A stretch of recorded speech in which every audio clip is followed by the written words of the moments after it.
কলকাতা, যাকে তিলোত্তমাও বলে, আবার কেউ কেউ বলে সিটি অফ জয়। কিন্তু এই কলকাতার আনাচে কানাচে বহুল প্রচলিত অলৌকিক ঘটনা লুকিয়ে আছে। তার বেশ কিছুই আমরা অনেকেই জানি। বিশেষ করে যারা কলকাতা থেকে শুনছেন তারা হাওড়া ব্রিজ সম্পর্কে জানবেন বা দেখেননি সেটা হতে পারে না। তবে শুধু অতি আশ্চর্য সুন্দর না, রাতের গহীনে হাওড়া ব্রিজের আনাচে কানাচে যে সমস্ত অলৌকিক রহস্য লুকিয়ে আছে সেটা যে সবসময় লোকসম্মুখে আসে তা কিন্তু নয়। আচ্ছা, এখানে বলে রাখি, আজ আমি ঠিক করেছি যে ভূত, প্রেত, পিশাচ, শয়তান, জিন, বেতাল কোনরূপ অতিরঞ্জিত বিশেষণ ব্যবহার করব না, কারণ দিনের শেষে এই সবই একটি শক্তির স্বরূপ। হতে পারে তার নেগেটিভ শক্তি, হতে পারে তার লোকচক্ষুর আড়ালে থাকে। তাই আজকে আমি ঘটনার মধ্যে অপশক্তি রূপে অভিহিত করব।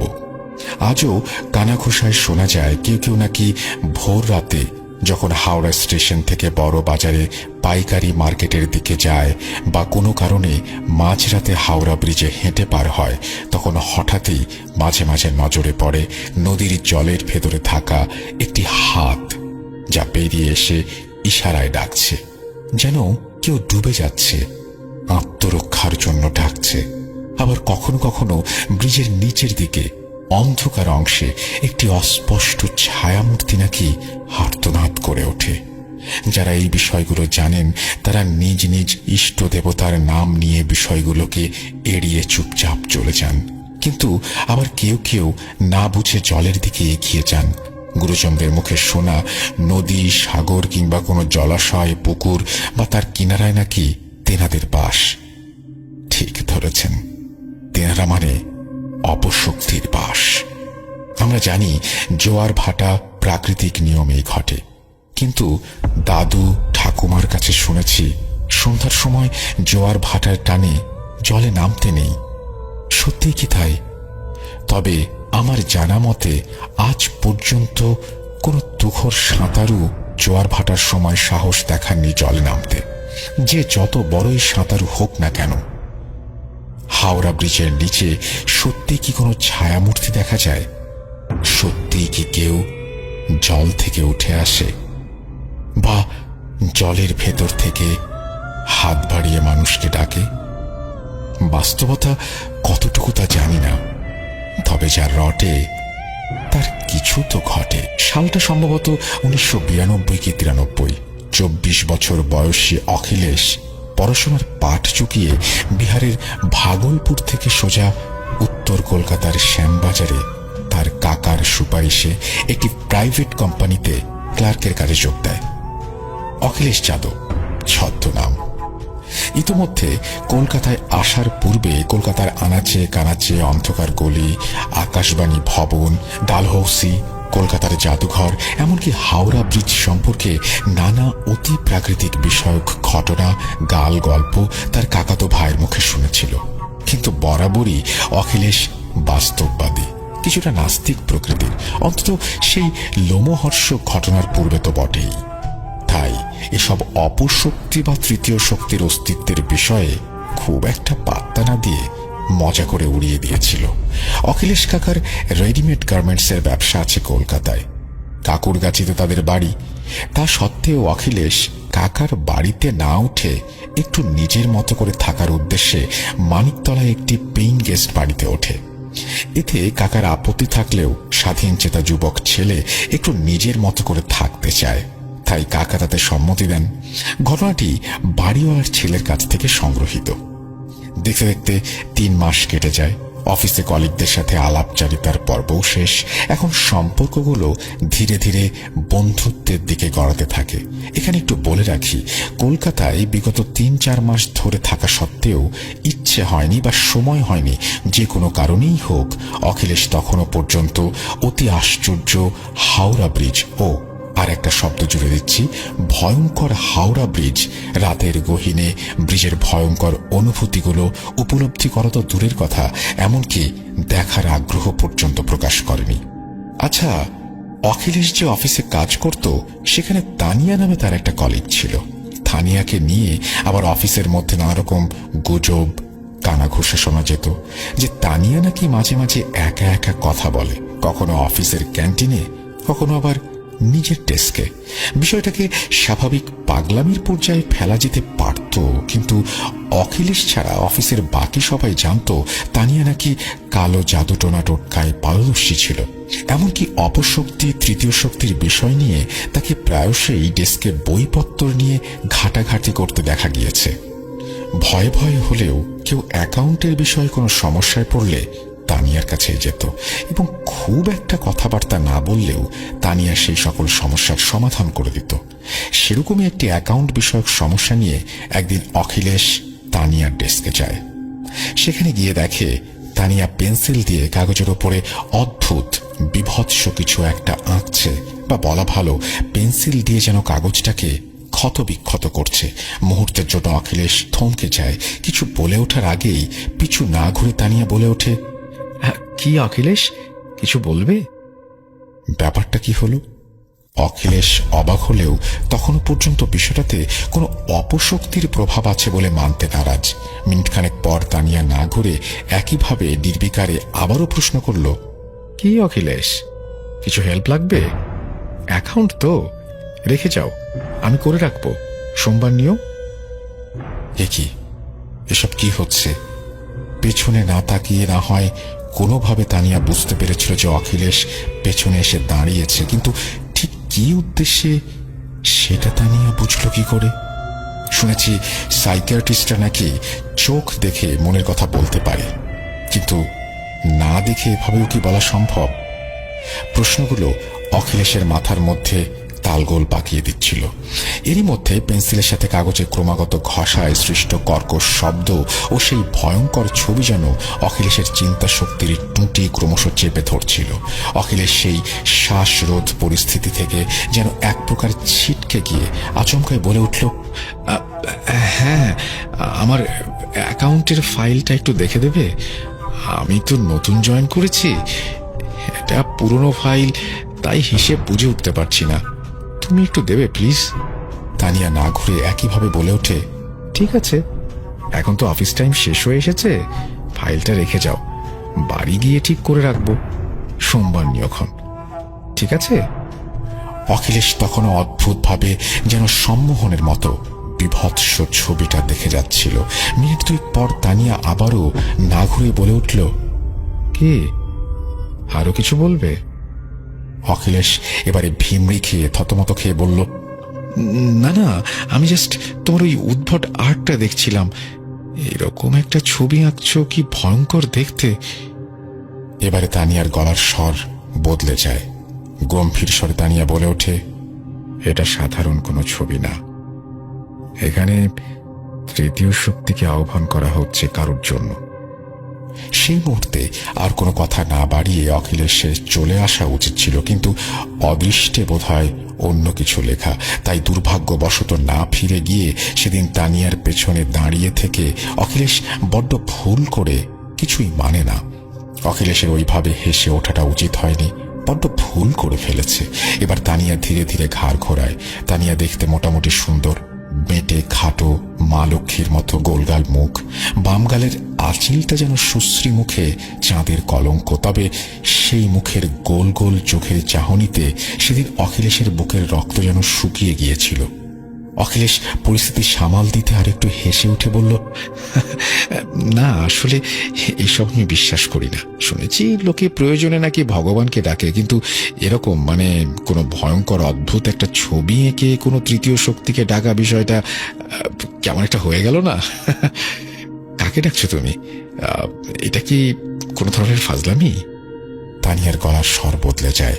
রেগে কর্কশ কণ্ঠে বলে ওঠে, যতটুকু প্রয়োজন ততটুকুই বলা ভালো, এর বেশি বলা উচিত নয়। তোমার কাজ হয়ে গেছে না? এখানে দাঁড়িয়ে কি করছো? আর একটা বিষয়, কোথা থেকে এটাকে ভয়ানক দেখাচ্ছে তোমার কাছে? অখিলেশ আবারও কিছু বলতে যাবে তার আগেই পেছন থেকে তাদের এক কলিগ রবিউল এসে হাত ধরে তাকে এক প্রকার সেখান থেকে টেনে নিয়ে যায়। বলে তার সঙ্গে কিছু দরকার আছে। আসলে অখিলেশ ছাড়া অফিসের সবাই জানতো তানিয়ার ব্যাপারটা, তাই কেউ ওকে খ্যাপাতো না। যদি না আবার জাদু টোনা টোটকা করে দেয়। এখানে রবিউল অখিলেশকে নিয়ে ফিরে যাওয়ার সময় স্পষ্ট দেখেছিল তানিয়া যেন কটমট করে অখিলেশের দিকে তাকিয়ে বিভৎস ছবিটার ওপর কেমন যেন গোল গোল দাগ টানছে।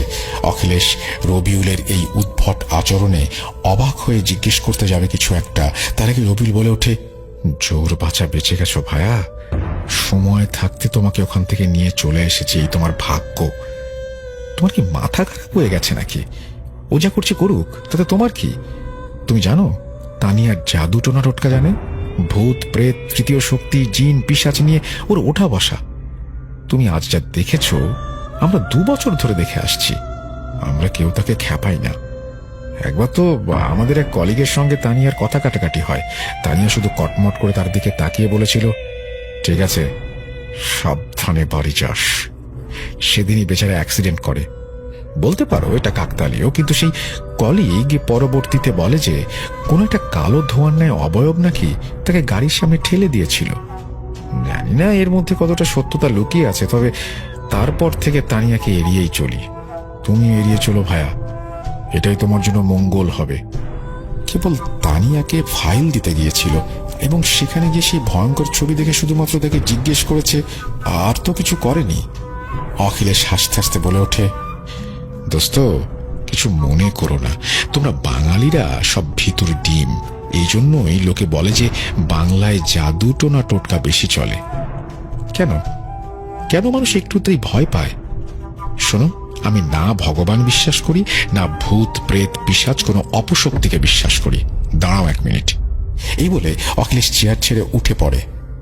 শুনেছি যারা আল্লাহ ভগবানে বিশ্বাস করে না তাদের উপর নাকি তেনারা খুব তাড়াতাড়ি ভর করে। অখিলেশ হাসতে হাসতে চেঁচিয়ে ডেকে ওঠে তানিয়াকে, তানিয়া, শুনলাম তোমার নাকি ভূত প্রেত তৃতীয় শক্তি অপশক্তির সাথে ওঠা বসা, জাদু টোনা টোটকা করতে পারো, তাই অফিসের কলিগরা নাকি তোমাকে ভয় পায়, এড়িয়ে চলে। আমি এসব ভূত প্রেত ভয় পাই না, ভগবান মানি না। দেখাও দেখি একটু জাদু টোনা করে, আমিও দেখি কেমন পারো, তবে আমি মানব। অতিরিক্ত আত্মদম্ভের জোরে অখিলেশ এখানেই ভুলটা করে বসে। তানিয়া কটমট করে অখিলেশের দিকে তাকিয়ে অদ্ভুত রকমের একটা শয়তানি হাসি হেসে ধীর স্বরে বলে ওঠে, ঠিক আছে, তার আগে মাথা ব্যথার ওষুধ সকালে খেয়ে নিও। তানিয়া কেবল এটুকুই বলেছে মাত্র, তার কথাগুলো তখনও শেষ হয়নি। এদিকে হঠাৎ অখিলেশ মাথায় প্রচন্ড যন্ত্রণা অনুভব করে। একরকম ছটফট করতে করতে চেয়ারে বসে পড়ে। কিছু একটা ঘটছে বুঝতে পেরে কাঁপা কাঁপা হাতে তাড়াহুড়ো করে রবিউল জল এনে দেয় অখিলেশকে। অখিলেশ খিঁচিয়ে ওঠে। সে তখনও মানতে নারাজ, এবার রীতিমতো রেগেই সে আবারও বলে ওঠে, এসব মাথা ব্যথাটা তো কাকতালীয়, আসল ভূত প্রেত পাঠাও একটা দেখি। তানিয়া একটা মিটিমিটি হাসি দিয়ে চাপা স্বরে বলে ওঠে, না না অখিলেশ, সবাই ভুল বলেছে। আমি এসব ভূত প্রেত অপশক্তি নিয়ে থাকি না। আর এই ছবিটা আমি তো একটা মানুষের ছবি আঁকতে গিয়েছিলাম, ভুল করে কেমন যেন এটা হয়ে গেছে। এসব কোনো জাদু টোনা টোটকা না, আমি সব কিছু জানি না। আচ্ছা, এখানে একটা ব্যাপার অতিরিক্ত সহজ সরল ভাবে হয়ে গেল না? এতটাই কি সহজ সরল, নাকি ঝড়ের পূর্বাভাসের নীরবতা? যাই হোক, তানিয়া স্বাভাবিকভাবে বলে, দেখো, আমি তো ছবিটা আঁকতে পারিনি, তুমি বরং বাড়ি নিয়ে গিয়ে ঠিক করে এনো সোমবার।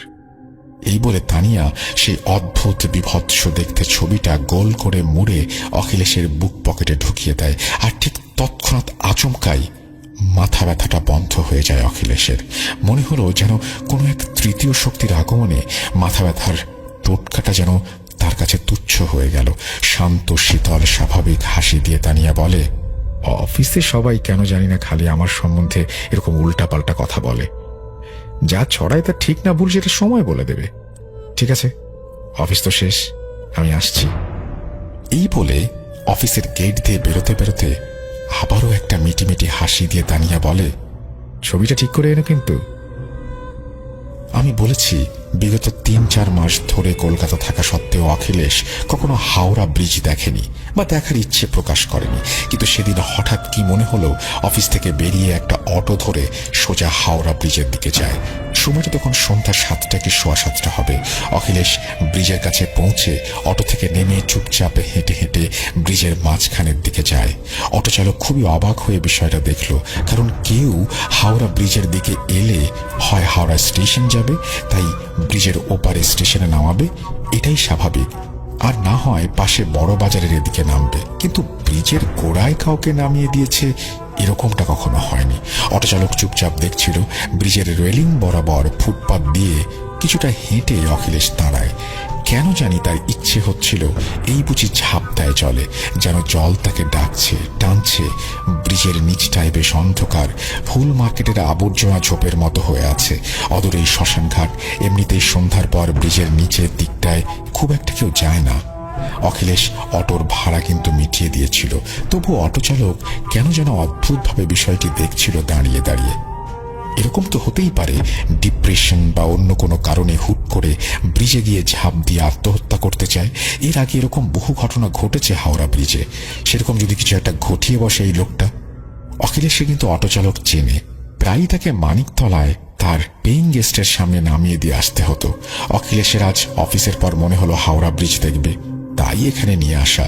কিন্তু এখন সে যে ধরনের আচরণ করছে, তাতে ব্যাপারটা বেশ গোল মেরে যাচ্ছে। মিনিট 10 ব্রিজের রেলিং ধরে জলের দিকে ঝুঁকে দাঁড়িয়ে অদ্ভুতভাবে কিছু একটা দেখছিল অখিলেশ। খানিক বাদে আবারও ফিরে আসে। এমন একটা ভাব দেখাচ্ছিল যেন অটো চালককে দেখতে পাচ্ছে না।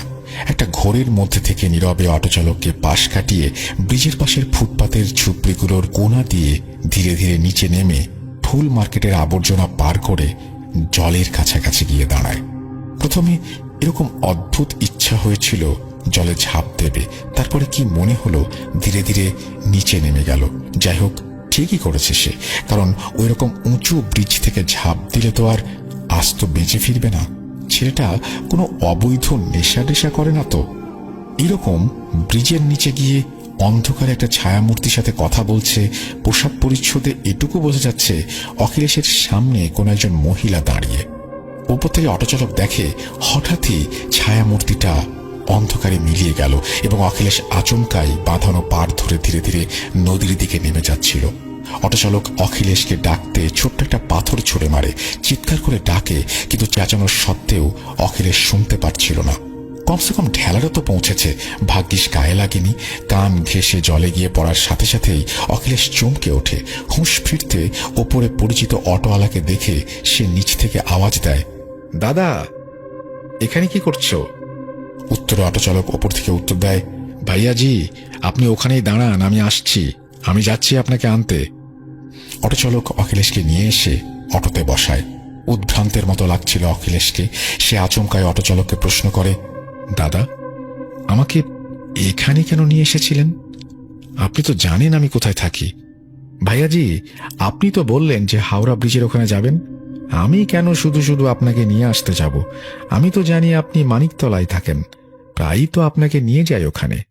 ভাবলাম কলকাতায় নতুন, এর আগে হয়তো হাওড়া ব্রিজ দেখেননি, আজ হয়তো হাওড়া ব্রিজ দেখার ইচ্ছে হয়েছে, তাই আর কিছু বলিনি।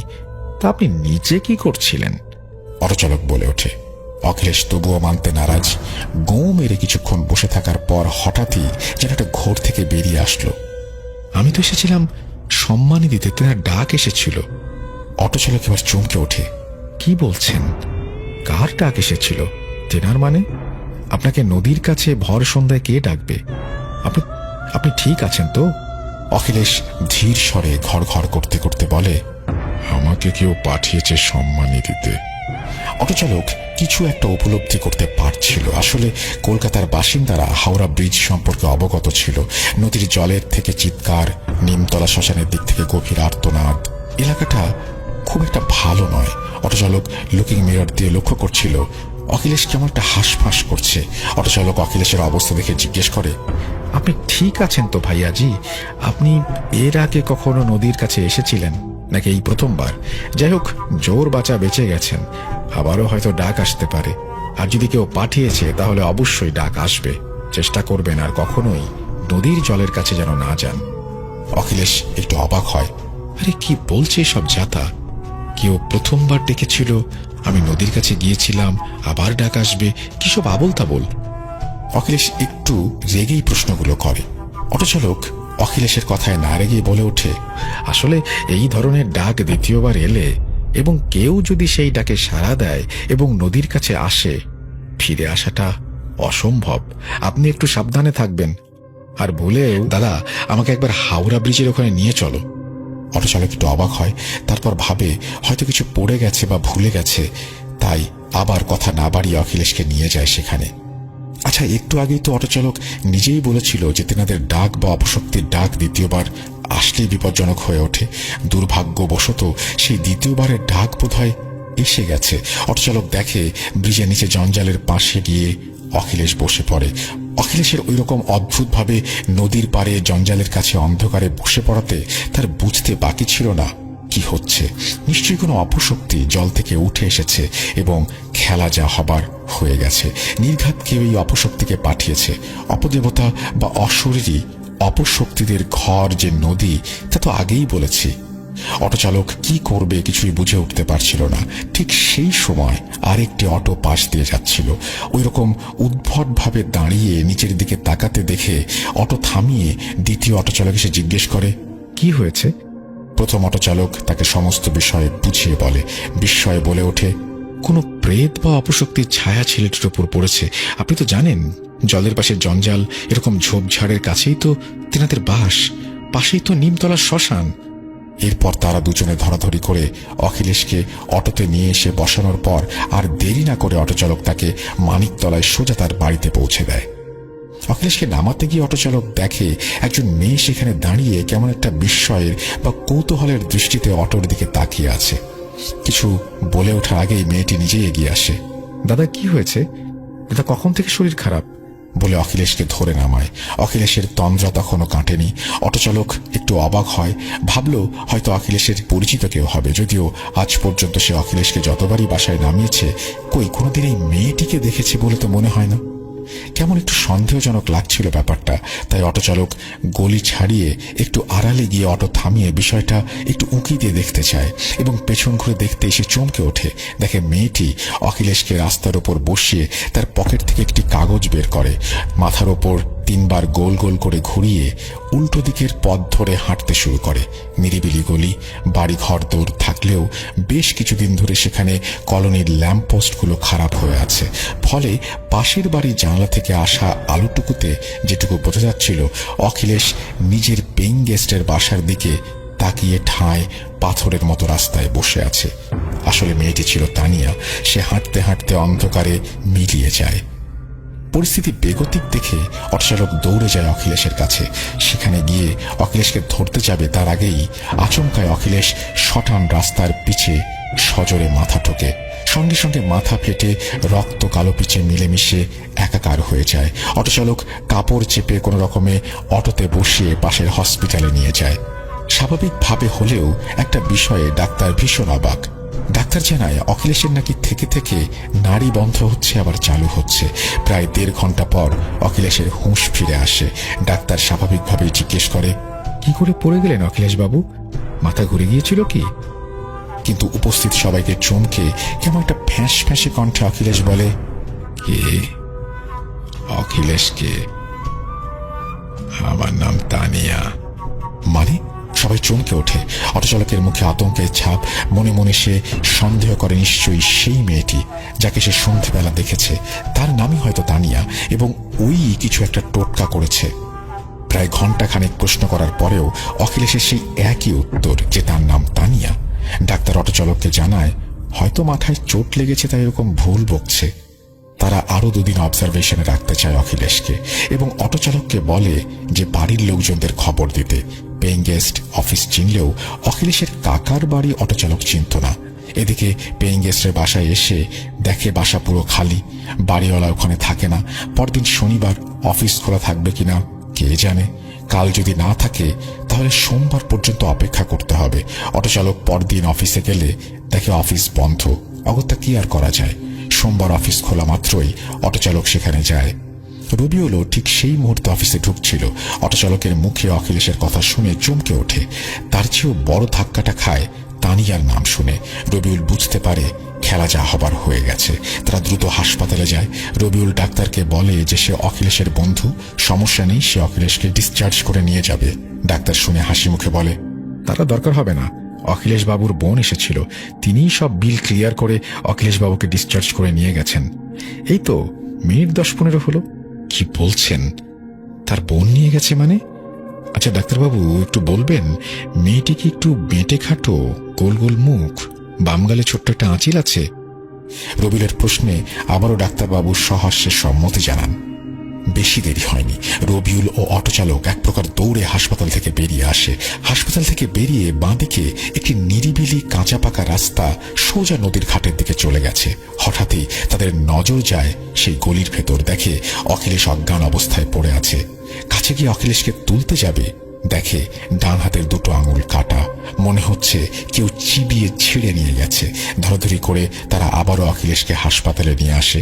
ডাক্তার পরীক্ষা করে দেখে ভীষণ অবাক হয়ে বলেন, অখিলেশ বাবুর আঙুলগুলো কোনো কুকুর কামড়ে ছিঁড়েছে এমন তো মনে হচ্ছে না।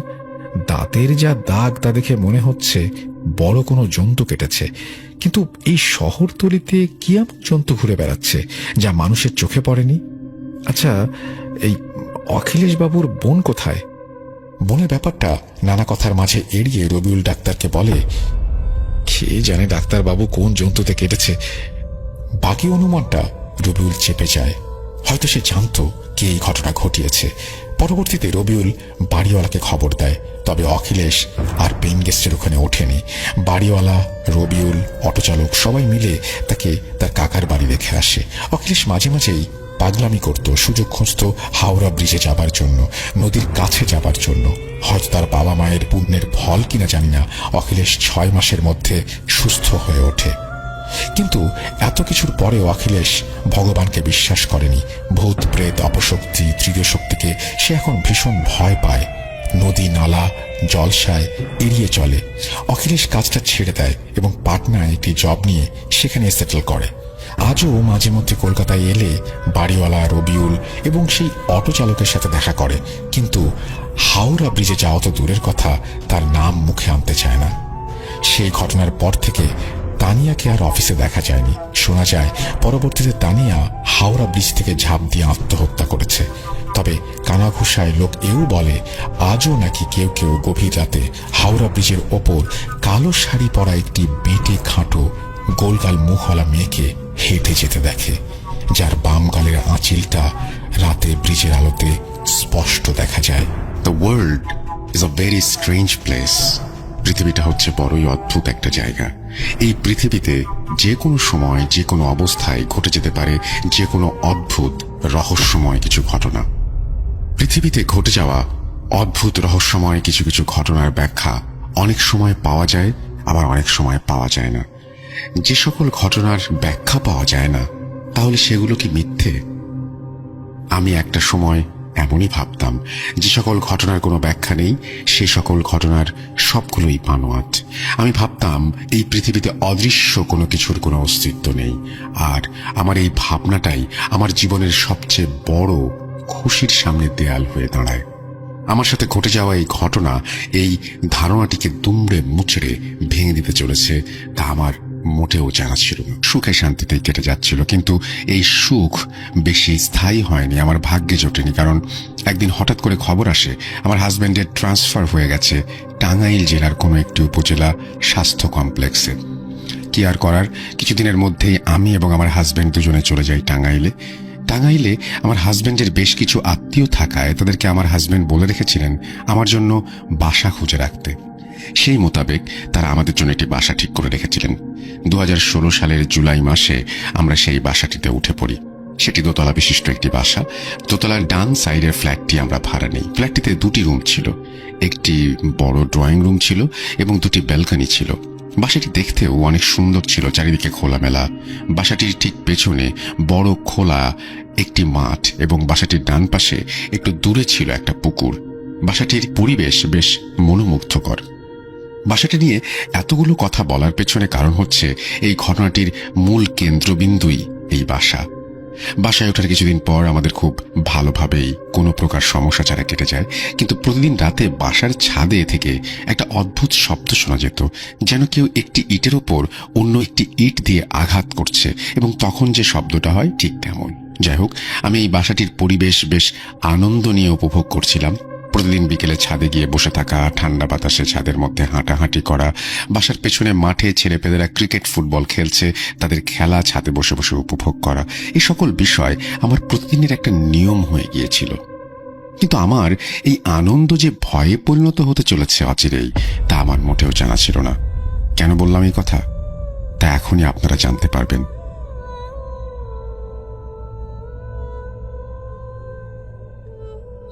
আমার শরীরটা সেদিন খুব একটা ভালো ছিল না, হালকা ঠান্ডা লেগেছিল আমার, যার ফলে দুপুরে আমি মেডিসিন খেয়ে ঘুমিয়ে পড়ি। এজন্য আমি বিকেলবেলা আর ছাদে যেতে পারিনি।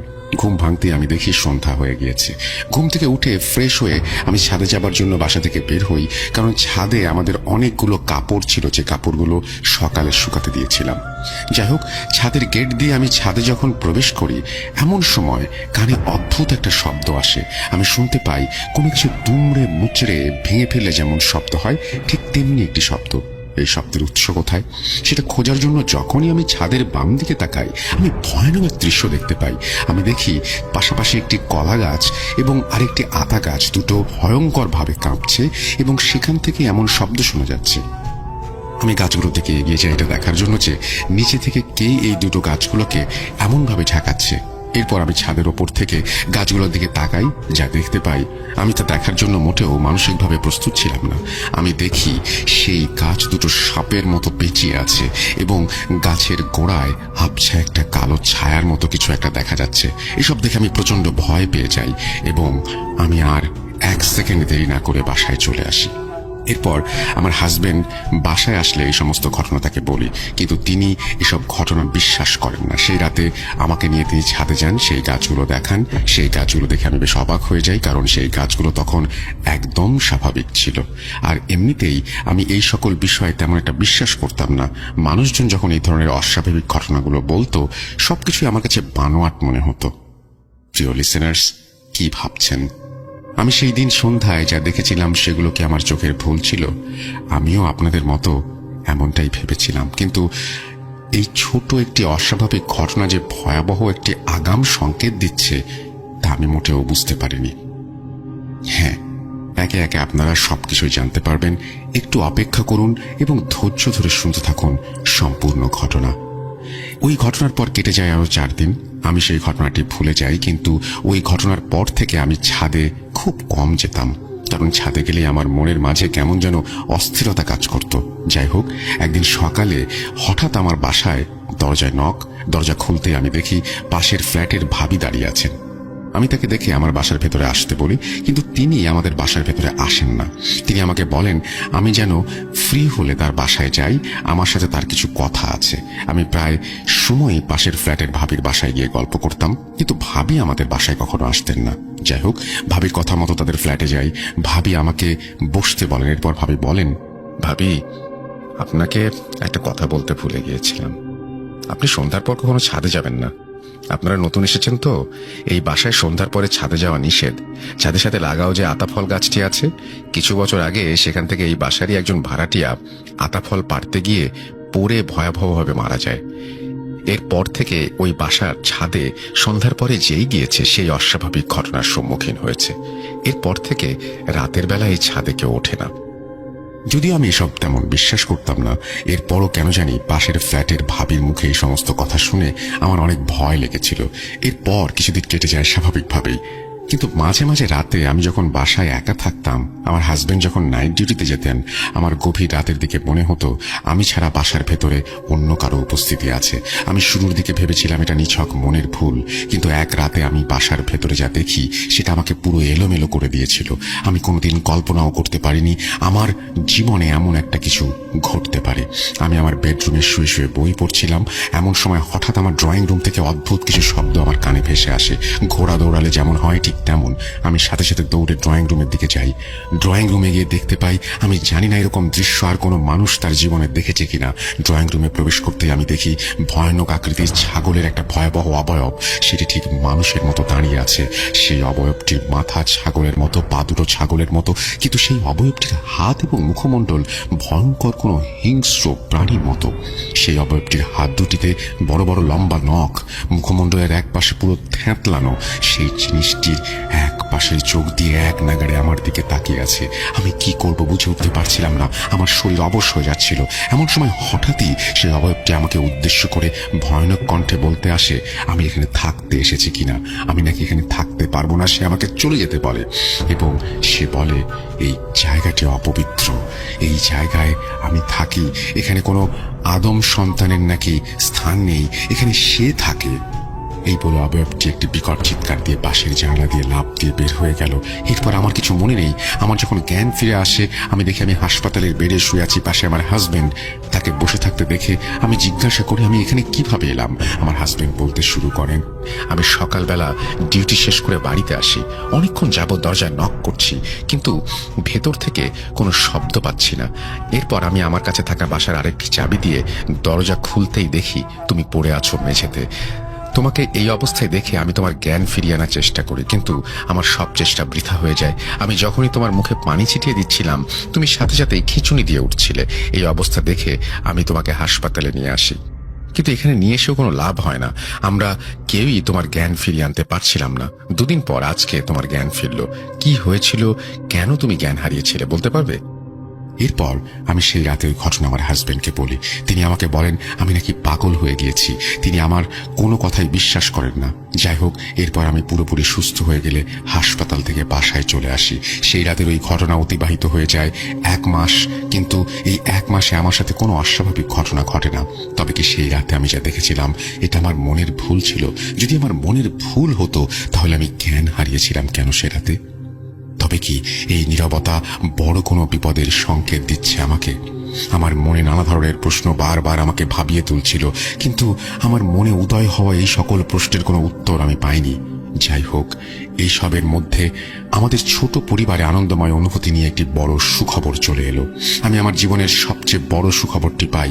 আমি জানতে পারি আমি প্রথমবারের মতো মা হতে চলেছি। এই সুখবরে আমার ছোট পরিবারে আনন্দের বন্যা বয়ে যায়, কিন্তু এই আনন্দময় অনুভূতিগুলো যে কিছুদিন পরেই আমার এবং আমার পরিবারের জন্য বড় একটা দুঃখে পরিবর্তিত হতে চলেছে তা আমি কোনোদিন চিন্তা করতে পারিনি। এত বড় দুঃখ আমার জীবনে আসার আগে আমি যদি মরে যেতাম তাহলে অনেক ভালো হতো।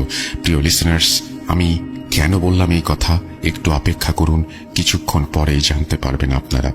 আমি তখন 2 মাসের প্রেগন্যান্ট। এক রাতে আমি স্বপ্ন দেখি সেই ভয়ানক ছাগলটিকে। আমি অবয়বটিকে কিছুদিন মাস আগে আমার ড্রয়িং রুমে দেখেছিলাম, আপনাদের মনে আছে নিশ্চয়ই।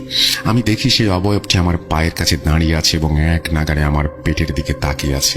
আমি কিছু বুঝে ওঠার আগেই সেই ছাগলের অবয়বটি এক লাফ দিয়ে আমার পেটের ওপরে উঠে দাঁড়ায়। এটা দেখার সাথে সাথেই আমার ঘুম ভেঙে যায়। সেই রাতে আমি বাসায় একা ছিলাম। এরপর আমি আর বাসায় একা থাকতে পারতাম না। আমার সবসময় মনে হতো আমি ছাড়া বাসায় অন্য কেউ আছে। এর মধ্যে আমি আমার ছোট বোনকে আমার বাসায় চলে আসতে বলি। দুদিন পর মনীষা, আমার ছোট বোন, চলে আসে আমাদের বাসায়। মনীষা আমাদের বাসায় আসার পর অতিবাহিত হয়ে যায় আরো 6টি মাস। এই 6 মাসে আমার সাথে বা আমার পরিবারের সাথে কোনো অস্বাভাবিক ঘটনা ঘটে না। আমি অস্বাভাবিক কোনো স্বপ্নও দেখি না। এরপর আমি মনে মনে অনেক খুশি ছিলাম, ভেবেছিলাম সব সমস্যার সমাধান হয়ে গেছে। কিন্তু আমার এই ধারণাকে ভুল প্রমাণ করে ঘটে যায় আরো একটি ভয়ানক ঘটনা। সেদিন দুপুরে আমি আমার রুমে গোসল করছিলাম। এমন সময় মনীষা আমার রুমে এসে বলে সে নাকি ওর কিছু ব্যক্তিগত কাজের জন্য বাইরে যাবে। এরপরও বাইরে চলে যায়। যাওয়ার আগেও আমাকে বলে ওরা আসতে নাকি রাত হয়ে যাবে।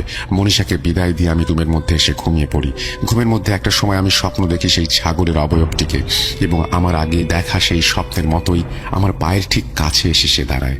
আমার পুরো শরীর বরফের মতো শক্ত হয়ে যায় সেটি দেখে। আমি চিৎকার করতে যাচ্ছিলাম, কিন্তু আমার গলা দিয়ে কোনো শব্দ বের হচ্ছিল না।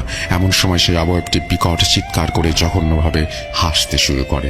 হঠাৎ করে অবয়বটি হাসি থামিয়ে দেয়, আমাকে বলতে শুরু করে আমি তাকে শুধুমাত্র মনের ভুল ভেবেছিলাম কিনা।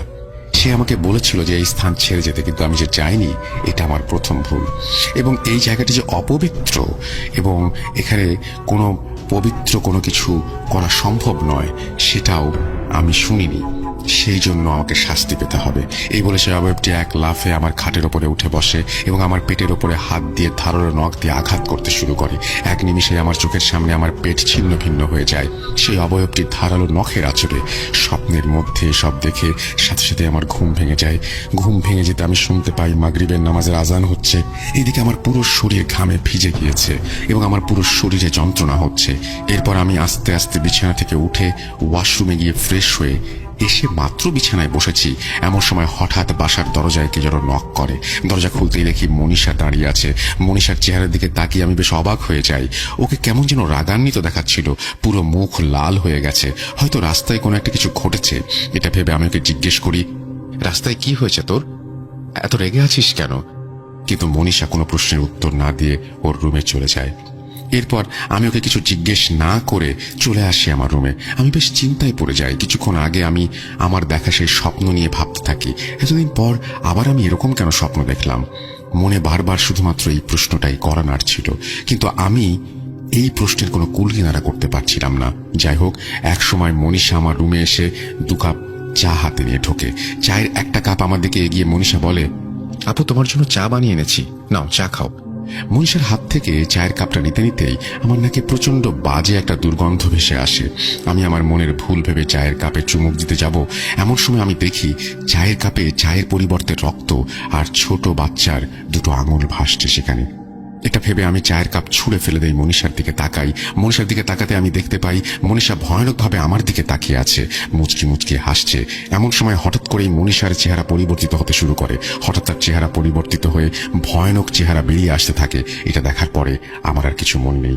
আমার যখন জ্ঞান ফিরে আসে, আমি নিজেকে আবিষ্কার করি আমার বিছানায়। আমার পাশে আমার হাজবেন্ড আর মনীষা বসে আছে। আমার জ্ঞান ফিরে আসতেই তারা আমাকে জিজ্ঞেস করে কি হয়েছে, আমি কি করেছিলাম, কেন আমি জ্ঞান হারিয়েছিলাম। এরপর আমি সমস্ত ঘটনা খুলে বলি। আমার মুখে এই সমস্ত কথা শুনে মনীষা বলে, আপু তুমি কাকে দেখেছো? আমাকে? আমি আর ভাইয়া তো 30 মিনিট হয় বাসায় এসেছি। বাসায় এসে বাসার দরজা অনেকক্ষণ যাবৎ নক করছিলাম, কিন্তু ভেতর থেকে কোনো সারা শব্দ পাচ্ছিলাম না। এরপর অপেক্ষা না করে ভাইয়া দরজা ভেঙে ফেলে। দরজা ভেঙে বাসায় ঢুকে দেখি তুমি তোমার রুমের মেঝেতে পড়ে আছো। মনীষার কথা শেষ না হতেই আমার হাজবেন্ড আমাকে উদ্দেশ্য করে বলে, তমা তুমি দিন দিন পাগল হয়ে যাচ্ছ, এসব কি বলছো? তুমি প্রতি রাতে একা একা কথা বলো, মাঝে মাঝে রাতে চিৎকার দিয়ে ঘুম থেকে জেগে ওঠো। পরের দিন তোমাকে এসব বিষয় নিয়ে কিছু জিজ্ঞাসা করলে তোমার কিছুই মনে থাকে না। আমারই ভুল হয়েছে, তোমাকে আগেই ডাক্তার দেখানো উচিত ছিল। কাল তোমাকে মনোরোগ বিশেষজ্ঞের কাছে নিয়ে যাব। তমা এসব কিছু না, এসব কিছুই না, সব তোমার মনের ভুল। চিন্তা করো না, কালকে ডাক্তারের কাছে গেলেই সব ঠিক হয়ে যাবে। আমার হাজবেন্ডের মুখে সমস্ত কথা শুনে মনে হয় মানসিকভাবে আমি অসুস্থ হয়ে পড়েছি এবং আমি স্বপ্নে যা দেখছি তাই ভাবছি বাস্তবে এসব কিছু হয়তো আমার মনের ভুল। যাই হোক, এরপর আমি খাবার খেয়ে শুয়ে পড়ি। প্রিয় লিসেনার্স, ঘটনার বাকি অংশ আপনাদের উদ্দেশ্যে আমার হাজবেন্ড বলবেন। ঘটনার বাকি অংশ আমি কেন বলতে পারছি না আপনাদের উদ্দেশ্যে, এটা আপনারা কিছুক্ষণ পরেই জানতে পারবেন। তো লিসেনার্স, চলুন ঘটনার বাকি অংশে যাওয়া যাক। আসসালামু আলাইকুম প্রিয় লিসেনার্স, আমি মোহাম্মদ হাবিব আহমেদ। আমি পেশায় একজন ডাক্তার। ছোটবেলা থেকে আমার বিজ্ঞান নিয়ে ঘাটাঘাটি করতে ভালো লাগে। বিজ্ঞান মোতাবেক সবকিছুই ব্যাখ্যা দেয়া সম্ভব, আর যেসব ব্যাখ্যা বিজ্ঞানের কাছে নেই সেসব বিষয়বস্তু সবই মিথ্যা বা বানোয়াট। একটা সময় আমি এমনটাই ভাবতাম। আমার এমন ভাবনাটাই আমার জীবনের সবচেয়ে বড় দুঃখের কারণ হয়ে আসে, আমার সবচেয়ে বড় খুশির সামনে দেয়াল হয়ে দাঁড়ায়। সেদিন আমি আর তমা রাতের খাবার খেয়ে শুয়ে পড়ি। হঠাৎ গভীর রাতে আমার ঘুম ভেঙে যায় খাটের কম্পনে। ঘুম ভেঙে যেতেই আমি দেয়াল ঘড়ির দিকে তাকাই। ডিম লাইটের আবছা আলো দেখতে পাই 3:30 বাজে। আমি 7-5 না ভেবে আবারও ঘুমিয়ে পড়ি। কিছুক্ষণ পর একইভাবে আবারও আমার ঘুম ভেঙে যায় খাটের কম্পনে।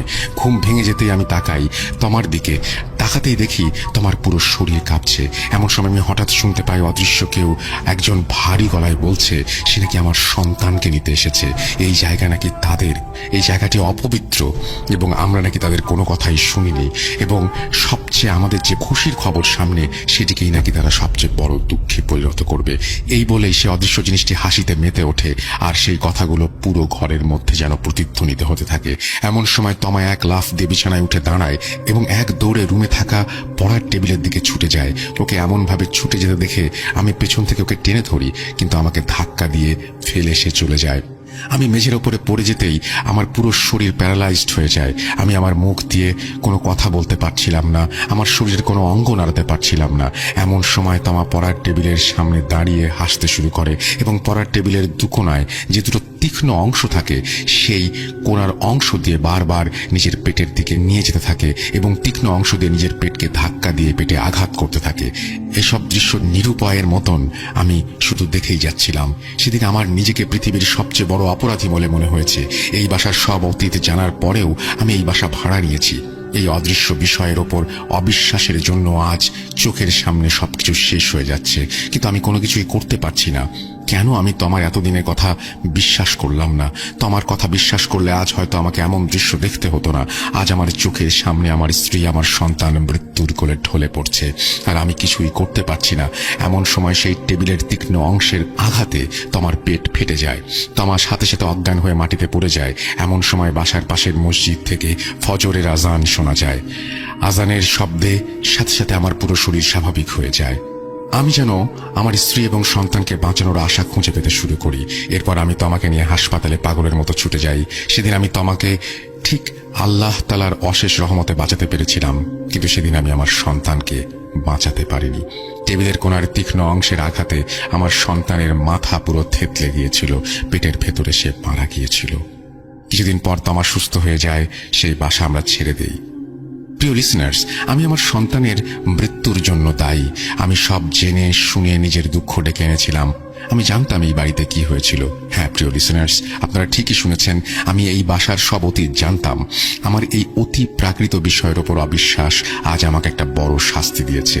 আমি যখন আমার আত্মীয়কে বাসা ভাড়া নেওয়ার জন্য খুঁজতে বলি, তখন সে আমাকে এই বাসার কেয়ারটেকারের নাম্বার দেয়। একদিন রাতে আমি তাকে কল করে এই বাসাটি ভাড়া নেওয়ার কথা বলি। বাসা ভাড়া নেওয়ার কথা বলতেই ওপাশ থেকে বলতে শুরু করে, স্যার, আপনি এই বাসাটা ভাড়া নিয়েন না। আমি জেনে শুনে কাউকে এই বিপদে ফেলতে পারবো না। আজ থেকে প্রায় 7 বছর আগে এই ফ্ল্যাটে একটা পরিবার থাকতেন। সেই পরিবারে মোট 7 জন সদস্য ছিল। কামাল সাহেব, তার স্ত্রী, তার 10 বছরের ছোট একটা মেয়ে। কামাল সাহেব পেশায় একজন ব্যবসায়ী ছিলেন। কামাল সাহেব খুব ভালো একজন লোক ছিলেন। প্রতি মাসে একদম ঠিক সময়ে ভাড়া দিতেন। ঠিক এমনি এক মাসের 20 তারিখ পেরিয়ে যায়, কিন্তু তিনি ভাড়া দেন না, যার ফলে আমি তার খোঁজ খবর করছিলাম। তার ফ্ল্যাটে গিয়ে আমি অনেকবার দরজায় নক করি, কিন্তু ভেতর থেকে কোনো শব্দ পাই না। একটা সময় আমি অন্য ফ্ল্যাটের লোকজনকে ডেকে কামাল সাহেবের ফ্ল্যাটের দরজা ভেঙে তাদের ফ্ল্যাটে প্রবেশ করি।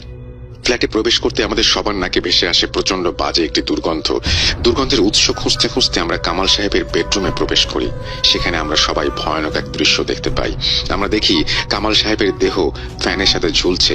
কামাল সাহেবের স্ত্রী এবং মেয়ে বিছানায় পড়ে আছে, তাদের মুখ দিয়ে ফেনা বের হচ্ছে। এসব দেখা মাত্র আমি পুলিশকে খবর দেই। এরপর পুলিশ আসে। পুলিশ এসে সেখান থেকে সুইসাইড নোট পায়। সুইসাইড নোটে কামাল সাহেব লিখেছিলেন, আমি পৃথিবীর সবচেয়ে খারাপ কাজটি করেছি। আমি আমার স্ত্রী এবং সন্তানকে মেরে ফেলেছি। তাদের ছাড়া এই পৃথিবীতে আমার আর কেউ নেই, এবং আমি ছাড়া এই পৃথিবীতে আমার স্ত্রী সন্তানেরও কেউ নেই। যদি আমি মরে যাই তাহলে তাদের দেখার মতো কেউ নেই। আজ আমার সবকিছুই শেষ। আমার ব্যবসা, আমার টাকা পয়সা সব শেষ। আমি আর এই পৃথিবীতে বেঁচে থাকতে চাই না। তাই আমি আমার স্ত্রী সন্তানকে মেরে ফেলেছি। এখন আমিও মরে যাব। আপনারা যদি পারেন তাহলে আমাকে ক্ষমা করে দিয়েন। আমি চলে যাচ্ছি আমার স্ত্রী সন্তানের কাছে। এরপর পুলিশ তার লাশ নিয়ে চলে যায়। পরে আমি জানতে পেরেছিলাম লাশগুলো পুলিশ কামাল সাহেবের পরিবারের কাছে হস্তান্তর করেছিল। এই ঘটনার পর সেই ফ্ল্যাট 1 বছর পরিত্যক্ত ছিল। 1 বছর পরে এই ফ্ল্যাট আবার ভাড়া হয়, কিন্তু সেই নতুন ভাড়াটিয়া 10 দিন পরে এই ফ্ল্যাটটি ছেড়ে চলে যায়। তারা যাওয়ার আগে আমাকে বলে যায় এই ফ্ল্যাটটিতে নাকি একটা ভয়ানক জানোয়ার থাকে। এই ফ্ল্যাটটিতে কেউ নাকি থাকতে পারবে না। আমি সব জেনে শুনে তাদের কেন ফ্ল্যাট ভাড়া দিলাম, তাদের এই সমস্ত কথা শুনে আমি বাসার মালিককে সব জানাই। মালিকের পর আমাকে বলে কোনো ব্যাচেলার এই ফ্ল্যাটে ভাড়া নিতে চাইলে তাদের যেন এই ফ্ল্যাট ভাড়া না দিই। এই ঘটনার পর অতিবাহিত হয়ে যায় আরো 2 বছর। এই 2 বছর এই ফ্ল্যাটটি আর ভাড়া হয়নি। 2 বছর পরে ব্যাচেলার 5 জন ছেলের কাছে এই ফ্ল্যাটটি আমরা ভাড়া দেই। ফ্ল্যাটটি ভাড়া দেওয়ার ঠিক 3 দিনের মাথায় সেই 5 জন ছেলের মধ্যে একজন বাসার সাথে লাগাও আতা ফলের গাছে ওঠে এবং আতা পাড়ার জন্য সে সেখানে যায়। সেই ছেলেটি হঠাৎ গাছ থেকে পড়ে ভয়াবহভাবে আমাদের সবার সামনে মরে যায়। মরে যাওয়ার আগে সে শুধু বারবার একটা কথাই বলছিল, আমাকে কে যেন ধাক্কা দিয়ে ফেলে দিল। এরপর থেকে এই বাসার ছাদে শুরু হয় নানান উদ্ভট ঘটনা। স্যার, এরপর থেকে এখন অবধি এই ফ্ল্যাটটি আমি ভাড়া দেইনি। শুধু মালিকের ভয় আমি বাসার সামনে টুলেট বোর্ড ঝুলিয়ে রেখেছি। স্যার, আপনার কাছে আমি অনুরোধ করছি ফ্ল্যাটটি ভাড়া নেবেন না। এই বলে বাসার কেয়ারটেকার তার কথা শেষ করেন। সেদিন আমি কেয়ারটেকারের কোনো কথাই বিশ্বাস করিনি। কেয়ারটেকারের অনুরোধ না মেনে আমি এই ফ্ল্যাটটি ভাড়া নিই। আমি আমার জীবনের সবচেয়ে বড় ভুলটি করেছিলাম সেদিন। আমি নিজ হাতে আমার ভবিষ্যতের আনন্দের মুহূর্তগুলোকে গলা টিপে হত্যা করেছিলাম। এই বলে আন্টির হাজবেন্ড কান্নায় ভেঙে পড়েন। প্রিয় লিসেনার্স, কি ভাবছেন? ঘটনা এখানেই শেষ। প্রিয় লিসেনার্স, সেই আন্টি এবং আঙ্কেল এত বড় ক্ষতির পরেও শান্ত হয়নি। ঘটনা এখনো কিছু বাকি আছে। প্রিয় লিসেনার্স, শুনতে থাকুন। প্রিয় লিসেনার্স, আমি তমা। ওই বাসাটি ছেড়ে দেওয়ার পর আমি অন্য একটা বাসা ভাড়া নিই। এরপর অতিবাহিত হয়ে যায় 1 মাস। আমার সন্তানের মৃত্যুতে আমি খুব ভেঙে পড়েছিলাম। আমি নিতে পারছিলাম না এই দুঃখ, কিন্তু জীবন তো আর থেমে থাকে না। সবকিছু মানিয়ে মনকে স্বাভাবিক করে আমি আবার স্বাভাবিক জীবনে ফিরে আসি। তবে ওই বাসাটি ছেড়ে দেওয়ার পর আমার সাথে কোনো অস্বাভাবিক ঘটনা ঘটেনি। আমিও ধরে নিয়েছিলাম সবকিছু ঠিকই আছে, কিন্তু আমার এই ধারণাকে ভুল প্রমাণ করে এক রাতে আমি স্বপ্ন দেখি সেই শয়তানটিকে। আমি দেখি স্বপ্নে সেই ফ্ল্যাটটির মেঝেতে আমি শুয়ে আছি। সেই ছাগলের অবয়বটি ঠিক আমার পাশে, আমার পায়ের সামনে কি অদ্ভুত ভাষায় অনবরত বিড়বিড় করে যাচ্ছে। এটা দেখা মাত্র আমার ঘুম ভেঙে যায়। এরপর থেকে প্রায় সব সময় আমি একই স্বপ্ন দেখতাম। এরপর আমি আমার হাজবেন্ড আত্মীয়দের নিয়ে যাই সিলেটে এসব কিছুর সমাধানের উদ্দেশ্যে একজন ভালো হুজুরের সাথে দেখা করতে। হুজুরের সাথে দেখা করে আমরা আমাদের সব ঘটনা খুলে বলি। আমাদের সব ঘটনা শুনে হুজুর কাল আবার আসতে বলেন। পরদিন আবার হুজুরের কাছে যাই। এরপর হুজুর যা বলেন, আপনারা যে বাসাটির ফ্ল্যাটে থাকতেন সেখানে মোট 17 জন জিনের বসবাস। এরা কোনো সাধারণ জিন না, এরা কালো জাদু চর্চাকারী জিন। জিন জাতির মধ্যে এমন কিছু জিন জাতি আছে যারা কালো জাদু চর্চা করে, আর এসব জিনেরা সবসময় এমন অপবিত্র জায়গার সন্ধানে থাকে। সেই ফ্ল্যাটটিতে 2টি খুন এবং আত্মহত্যা হয়েছে। সবচেয়ে অপবিত্র জায়গা সেটি। ফলে এই 17 জন জিন সেই ফ্ল্যাটটিকে তাদের কালো জাদুর চর্চার জায়গা বানিয়েছে, যার ফলে আপনাদের এত বড় ক্ষতি হয়ে গেছে।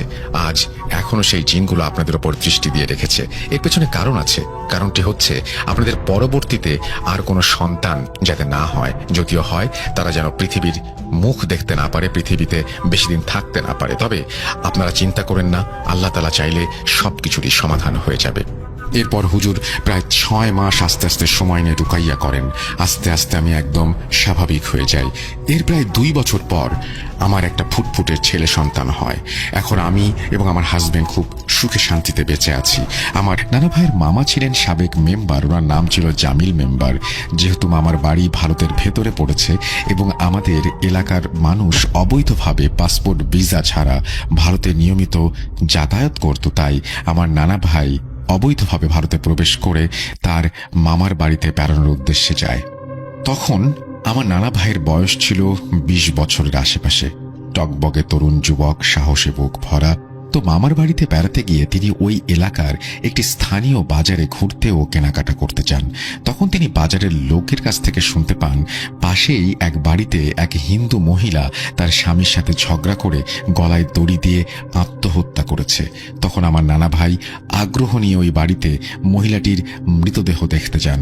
তখনই ঘটে বিপত্তি। আমার নানা ভাইয়ের জীবনে ঘটে যাওয়া এক ভয়ানক সত্য ঘটনা। ঘটনা শুরু এখান থেকেই। যখন আমার নানা ভাই ওই বাড়িতে মৃতদেহ দেখার জন্য দাঁড়িয়েছিলেন, তখন নানা ভাইয়ের উপরে নজর পড়ে ভারতের সীমান্ত বাহিনীর এক সদস্যের। ওই ভারতীয় সীমান্ত বাহিনীর সদস্য ওই বাড়িতে এসেছিলেন মৃতদেহের আইনি নিয়ম কানুনের জন্য।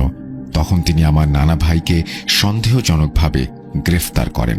সেখানে উপস্থিত ছিলেন আমার নানা ভাইয়ের মামা জামিল মেম্বার। তখন তিনি ও গ্রামবাসী আমার নানা ভাইকে ছেড়ে দেওয়ার অনেক অনুরোধ জানান, কিন্তু সেই ভারতীয় সীমান্ত বাহিনীর সদস্য ছিলেন নাছোড়বান্দা। তিনি কোনোভাবেই আমার নানা ভাইকে ছাড়লেন না। গাড়িতে উঠিয়ে ক্যাম্পের দিকে নিয়ে যেতে শুরু করলেন। যাওয়ার পথে ভারতীয় সীমান্ত বাহিনীর ওই গাড়িটি একটি ব্রিজের ওপরে এসে দাঁড়ায়। তখন আমার নানা ভাই গাড়ি থেকে নেমে ব্রিজের ওপর থেকে লাফিয়ে পানিতে পড়ে সাঁতরে ঝোপঝাড়ে ঢুকে যায়। তখন প্রায় সন্ধ্যার সূর্য ডুবি ডুবি অবস্থায়, কিন্তু সেই ভারতীয় সীমান্ত বাহিনীর সদস্য ছিলেন নাছোড়বান্দা। তারা নানা ভাইকে খুঁজতে শুরু করলেন এবং তাদের সাথে যোগ হলো গ্রামের অনেক লোক। তারা গ্রামে ছড়িয়ে দিল আমার নানা ভাই নাকি ওই মহিলাকে খুন করে পালিয়ে গেছে। ওইদিকে আমার নানা ভাই তাদের থেকে বাঁচার চেষ্টায় একটি ঘন ঝোপে লুকিয়েছিলেন। প্রায় 2 ঘন্টা পর ওই জঙ্গল থেকে নানা ভাই বের হলেন। তখন তার উদ্দেশ্য ছিল যে করেই হোক মামার বাড়িতে যেতে হবে এবং সেখান থেকে যে কোনোভাবে হোক বাংলাদেশে চলে আসবেন। তখন প্রায় রাত 8টা। তখনকার সময় রাত 8টা মানে অনেক রাত। একে অজপাড়াগা, তার সাথে নেই বিদ্যুৎ, চারিদিক যেন ঘন জঙ্গল আর জনমানব শূন্য। নানা ভাই যেহেতু সেখানে নতুন ছিলেন, তিনি রাস্তাঘাট তেমন চিনতেন না। তিনি ঝোপ থেকে বের হয়ে জঙ্গলের ভেতর দিয়ে একটি রাস্তাতে উঠলেন। যেহেতু তিনি রাস্তা চিনতেন না, তাই খুঁজতে থাকলেন কেউ আছে কিনা। নানা ভাইয়ের সাথে অতি মানবীয় ঘটনাগুলোর শুরু এখান থেকেই। নানা ভাই যেহেতু কিছু চিনতেন না, তখন তিনি উদ্দেশ্যহীনভাবে সামনে এগোতে থাকেন। সামনে এসে রাস্তার পাশে দেখতে পান এক বৃদ্ধ মহিলা সাদা কাপড়ে কুঁচো হয়ে হাতে লাঠি নিয়ে আস্তে আস্তে হেঁটে নানা ভাইয়ের দিকে আসছে। তখন আমার নানা ভাই ওই মহিলাকে জিজ্ঞেস করে, জামিল মেম্বারের বাড়িটা কোথায়? মহিলা উত্তরে তার পিছন পেছন যাওয়ার ইশারা করে। নানা ভাইও বাধ্য ছেলের মতন তার পিছু নিতে শুরু করলো। যদিও ওই মহিলাটি বৃদ্ধ এবং কুঁচো ছিল, কিন্তু আমার নানা ভাই কিছুতেই হেঁটে মহিলাটিকে পেছনে ফেলতে পারছিলেন না। কিছুটা সামনে যাওয়ার পর একটি বড় বটগাছের সামনে এসে হঠাৎ যেন মহিলাটি আমার নানা ভাইয়ের চোখের সামনে হাওয়ায় মিলিয়ে যান। নানা ভাই তখন প্রচন্ড ভয়ে দৌড় মারেন এবং এসে এক বাড়ির উঠোনে আছড়ে পড়েন আর হাউমাউ করে চিৎকার করে কাঁদতে শুরু করেন। বাড়ির ভেতর থেকে 2টি বাচ্চা বের হয়ে আসে এবং কি হয়েছে নানা ভাইয়ের কাছে জানতে চায়। নানা ভাই তখন তার সাথে ঘটে যাওয়া সকল ঘটনা বলে। তখন বাচ্চাগুলো বলে, এই এলাকায় এটা স্বাভাবিক ঘটনা, এই ঘটনা নাকি আগে অনেকবার অনেকের সাথে ঘটেছে। নানা ভাই বাচ্চাদের জামিল মেম্বারের বাড়িতে যাবার রাস্তার কথা জিজ্ঞেস করলে তারা বলে, এই তো একটু সামনে। তখন নানা ভাই বাচ্চাগুলোকে বলে একটু এগিয়ে দিয়ে আসতে। বাচ্চাগুলো এক কথায় না বলে দেয়, বলে এই রাস্তায় অনেক অস্বাভাবিক ঘটনা ঘটে, তাই তারা নানা ভাইকে এগিয়ে দিতে যেতে পারবে না। তখন নানা ভাই অসহায়ের মতন একাই পথ চলতে শুরু করেন। আমি আগেই বলেছি নানা ভাই ছিলেন প্রচন্ড সাহসী। নানা ভাই যখন একটু সামনে যায়, তখন তিনি পেছনে তাকিয়ে দেখেন তিনি যেই বাড়িতে বাচ্চাগুলোর কাছ থেকে সাহায্য চেয়েছিলেন, সেই বাড়িও নেই, বাচ্চাগুলোও নেই। তখন তো নানা ভাই আরো ভয় পেয়ে গেলেন। বুকে সাহস সঞ্চার করে তারপরও তিনি সামনে এগিয়ে চললেন। একটু সামনে যেতেই নানা ভাইয়ের পেছনে একটি কালো কুঁচকুঁচে বিড়াল হাঁটতে শুরু করলো। বিড়ালটিকে দেখে নানা ভাই স্বাভাবিক মনে করলেও কিছুক্ষণের মধ্যেই তার ভুল ভেঙে গেল। যতই সামনে যাচ্ছেন ততই যেন বিড়ালটি আকারে একটু একটু করে বড় হচ্ছে। এমন এক সময় এলো যখন বিড়ালটিকে আর স্বাভাবিক মনে হলো না। সেটি একটি কুকুরের আকার ধারণ করলো এবং বিকট শব্দে ঘড়ঘড় করতে লাগলো। তখন নানা ভাই ভয় না পেয়ে আল্লাহর নাম নিয়ে বিড়ালটিকে সজোরে একটি লাথি মারেন। তখন বিড়ালটি বিকট আওয়াজ করে হাওয়ায় মিলিয়ে যায়। এই রাস্তা ধরে একটু সামনে যেতে না যেতেই নানা ভাই এসে পড়েন একটি পুরনো শ্মশানে। নানা ভাই তখনও বুঝতে পারেনি এটি একটি শ্মশান। তিনি শ্মশানের এক কোণে দেখতে পেলেন 3টি সাদা ধবধবে ঘোড়া শ্মশানের এপার থেকে ওপারে দৌড়াদৌড়ি করছে। শ্মশানকে আরেকটু সামনে যেতেই নানা ভাই দেখতে পান অনেকগুলো কালো এবং সাদা বেড়াল একে অপরের সাথে প্রচন্ড মারামারিতে লিপ্ত। তখন নানা ভাই অসহায়ের মতন কি করবেন বুঝতে পারছেন না, তাই শ্মশানের মাঝখানে দাঁড়িয়ে আছেন তিনি চুপচাপ। কিছুক্ষণ পর তিনি বুকে সাহস সঞ্চার করে এক দৌড়ে সামনে চলে যান। এই সকল অস্বাভাবিক ঘটনা এখানেই শেষ হলে পারত, কিন্তু একজনের সাথে এক রাতে এতগুলো ঘটনা যে অকল্পনীয় সেটাও সঠিক। নানা ভাই শ্মশান পেরিয়ে 10 মিনিট হাঁটার পর আরো একটি অতি মানবীয় ঘটনার সাক্ষী হন। তিনি তখন একটি পুরাতন বটগাছের নিচে এসে দেখতে পান একটি পাগল সারা শরীরে সাদা কাপড় জড়িয়ে মাথা নিচু করে সামনে একটি মোমবাতি নিয়ে কি যেন বিড়বিড় করে বলছে। তখন নানা ভাই লোকটিকে একটি স্বাভাবিক মানুষ ভেবেছিলেন, কিন্তু তার ভুল ভেঙে যায়। তিনি দেখতে পান লোকটির পাশে একটা সাদা ধপধপে বেড়াল, যার কিনা আবার পাখা আছে, উড়ে বেড়াচ্ছে। নানা ভাইকে দেখে বিড়ালটি খুবই হিংস্র ভঙ্গিতে তাকিয়ে থাকলো। বিড়ালটির তাকানোর সাথে সাথেই সেই সাদা আলখেল্লা পরা লোকটি নানার দিকে দৃষ্টি দেয়। এ যেন এক বিভৎস চেহারা। তার মুখে কোনো মাংস নেই, চোখের কোণায় জলজল করছে। আর নানা ভাই জীবনের আশা ছেড়ে দিয়েছিলেন তখন প্রায়। তিনি করুণভাবে ওই লোকটির কাছে জীবন ভিক্ষা চাইলেন। তিনি বললেন, আমি তো কারো কোনো ক্ষতি করি নাই, তাহলে আমাকে মেরে তুমি কি পাবে? আমাকে দয়া করে ছেড়ে দাও, আমি তোমার কথা কাউকে বলবো না। তখন হঠাৎ ওই ভয়ানক চেহারার লোকটি যেন হাওয়ায় মিলিয়ে যায়। তখন নানা ভাই এক দৌড় মারে এবং অবশেষে মামার বাড়িতে এসে হাউমাউ করে চিৎকার করে কেঁদে ফেলে। তখন তার মামার বাড়িতে তাকে নিয়েই কথাবার্তা চলছিল। নানা ভাইয়ের মামা নানা ভাইয়ের চেহারা দেখে বুঝতে পেরেছেন ওনার সাথে কি ঘটেছে। তিনি ঘটনা বলতে চাইলে নানা ভাইয়ের মামা কিছু না শুনে গোসল করে আসতে বলেন। তারপর থেকে নানা ভাইয়ের প্রায় 3 দিন যাবত একটানা প্রচন্ড জ্বর ছিল। সেই জ্বর নিয়ে তিনি বাংলাদেশে ফেরত আসেন এবং একজন ভালো হুজুরের কাছে চিকিৎসা গ্রহণ করেন। যখন হুজুর জানান তার সাথে যতগুলো ঘটনা ঘটেছে সবগুলো একটি জিন দ্বারা সংঘটিত হয়েছে। জিনটি চেয়েছিল নানা ভাইকে ভয় দেখিয়ে তার ক্ষতি করতে, কিন্তু আমার নানা ভাই ছিল প্রচন্ড সাহসী। জিনটি নানা ভাইকে ক্ষতি করার সাহস করে। তাই কুলিয়াচর থানার কোনো একটি গ্রামে, সঙ্গত কারণে গ্রামের নামটি উল্লেখ করতে পারছি না, ঘটনাটি আজ থেকে 50 বছর আগে আমার চাচা ওমর হাসানের সাথে ঘটে। ঘটনাটি আমার বাবার মুখে বহুবার শুনেছি। আমার চাচা ওমর হাসান তখন সদ্য ইন্টারমিডিয়েট পাশ করেছেন। আমার দাদার ইচ্ছে ছিল ছেলেকে ঢাকায় উচ্চশিক্ষার জন্য পাঠাবেন, কিন্তু চাচার পড়াশোনা করতে অতটা ভালো লাগতো না।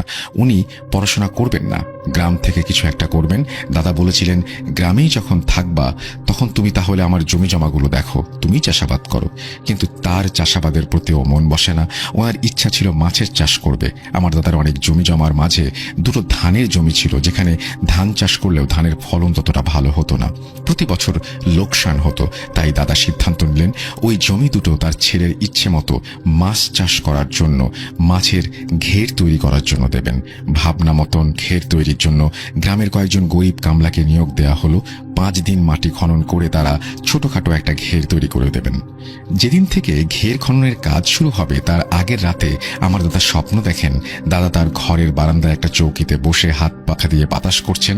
এমন সময় অচেনা একজন বয়স্ক মানুষ আসলেন দাদার সাথে কথা বলতে। দাদা লোকটিকে চিনতে পারলেন না। আগন্তুক লোকটি দাদাকে বড় একটি সালাম দিয়ে তার চৌকির এক কোণায় বসল।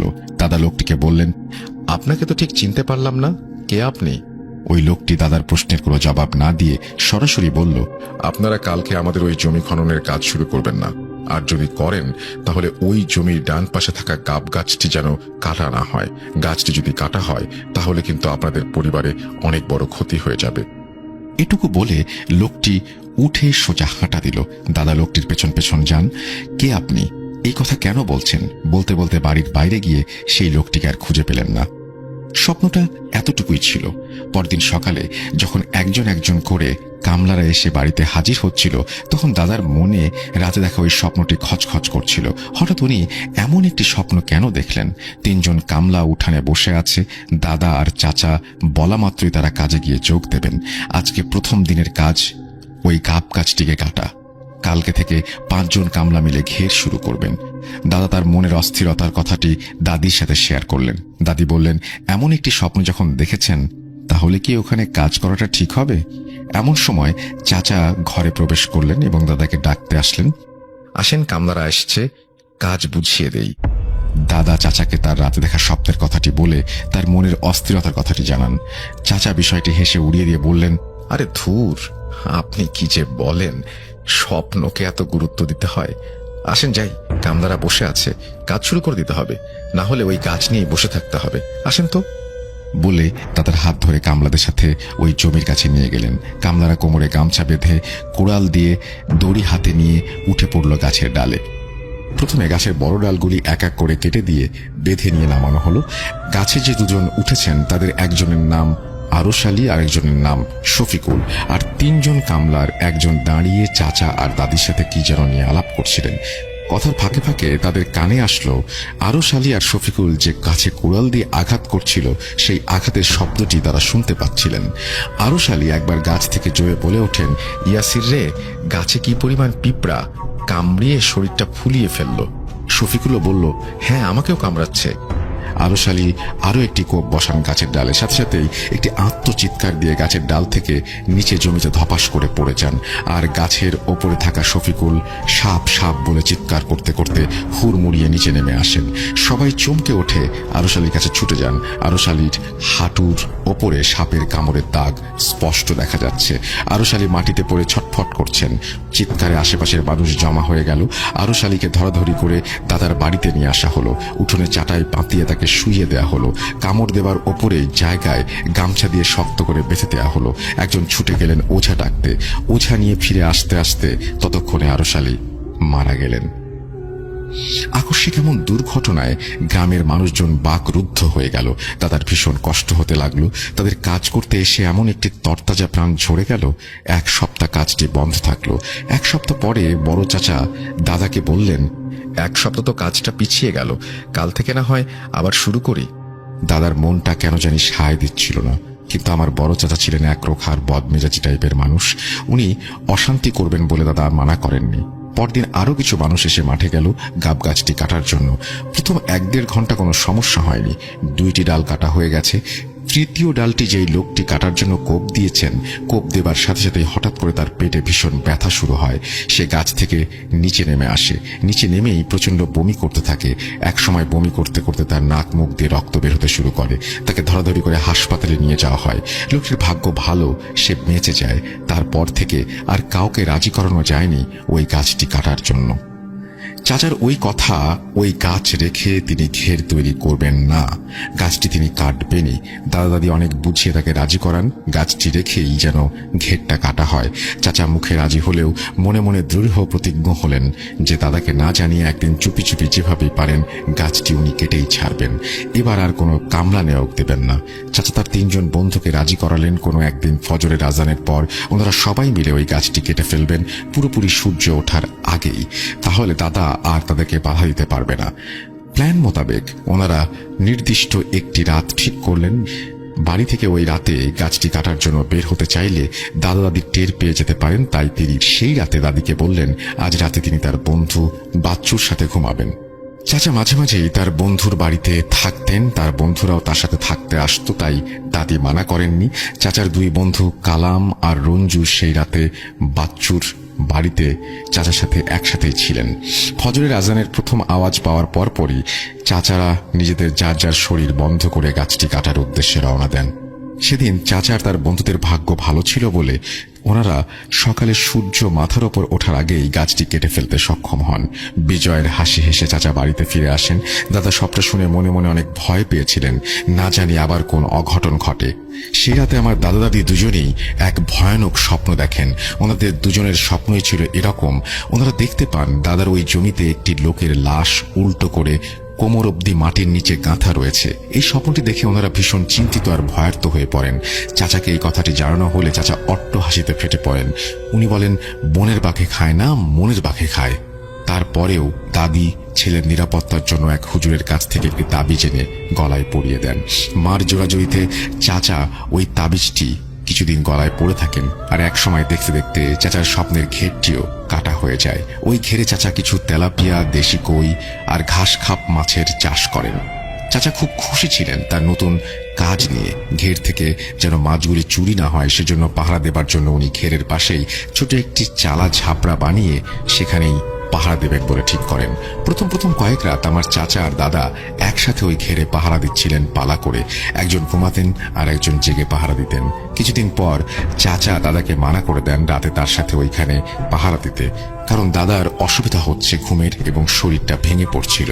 আর চাচা যেহেতু তরতাজা ছিলেন তিনি ভাবলেন যে বাবার বদলে তিনিই পাহারা দেবেন, এবং বাবা থাকলে তার মধ্যে একটা অস্বস্তিও কাজ করত। সে কারণে তিনি বাবাকে আর পাহারা দিতে দেননি।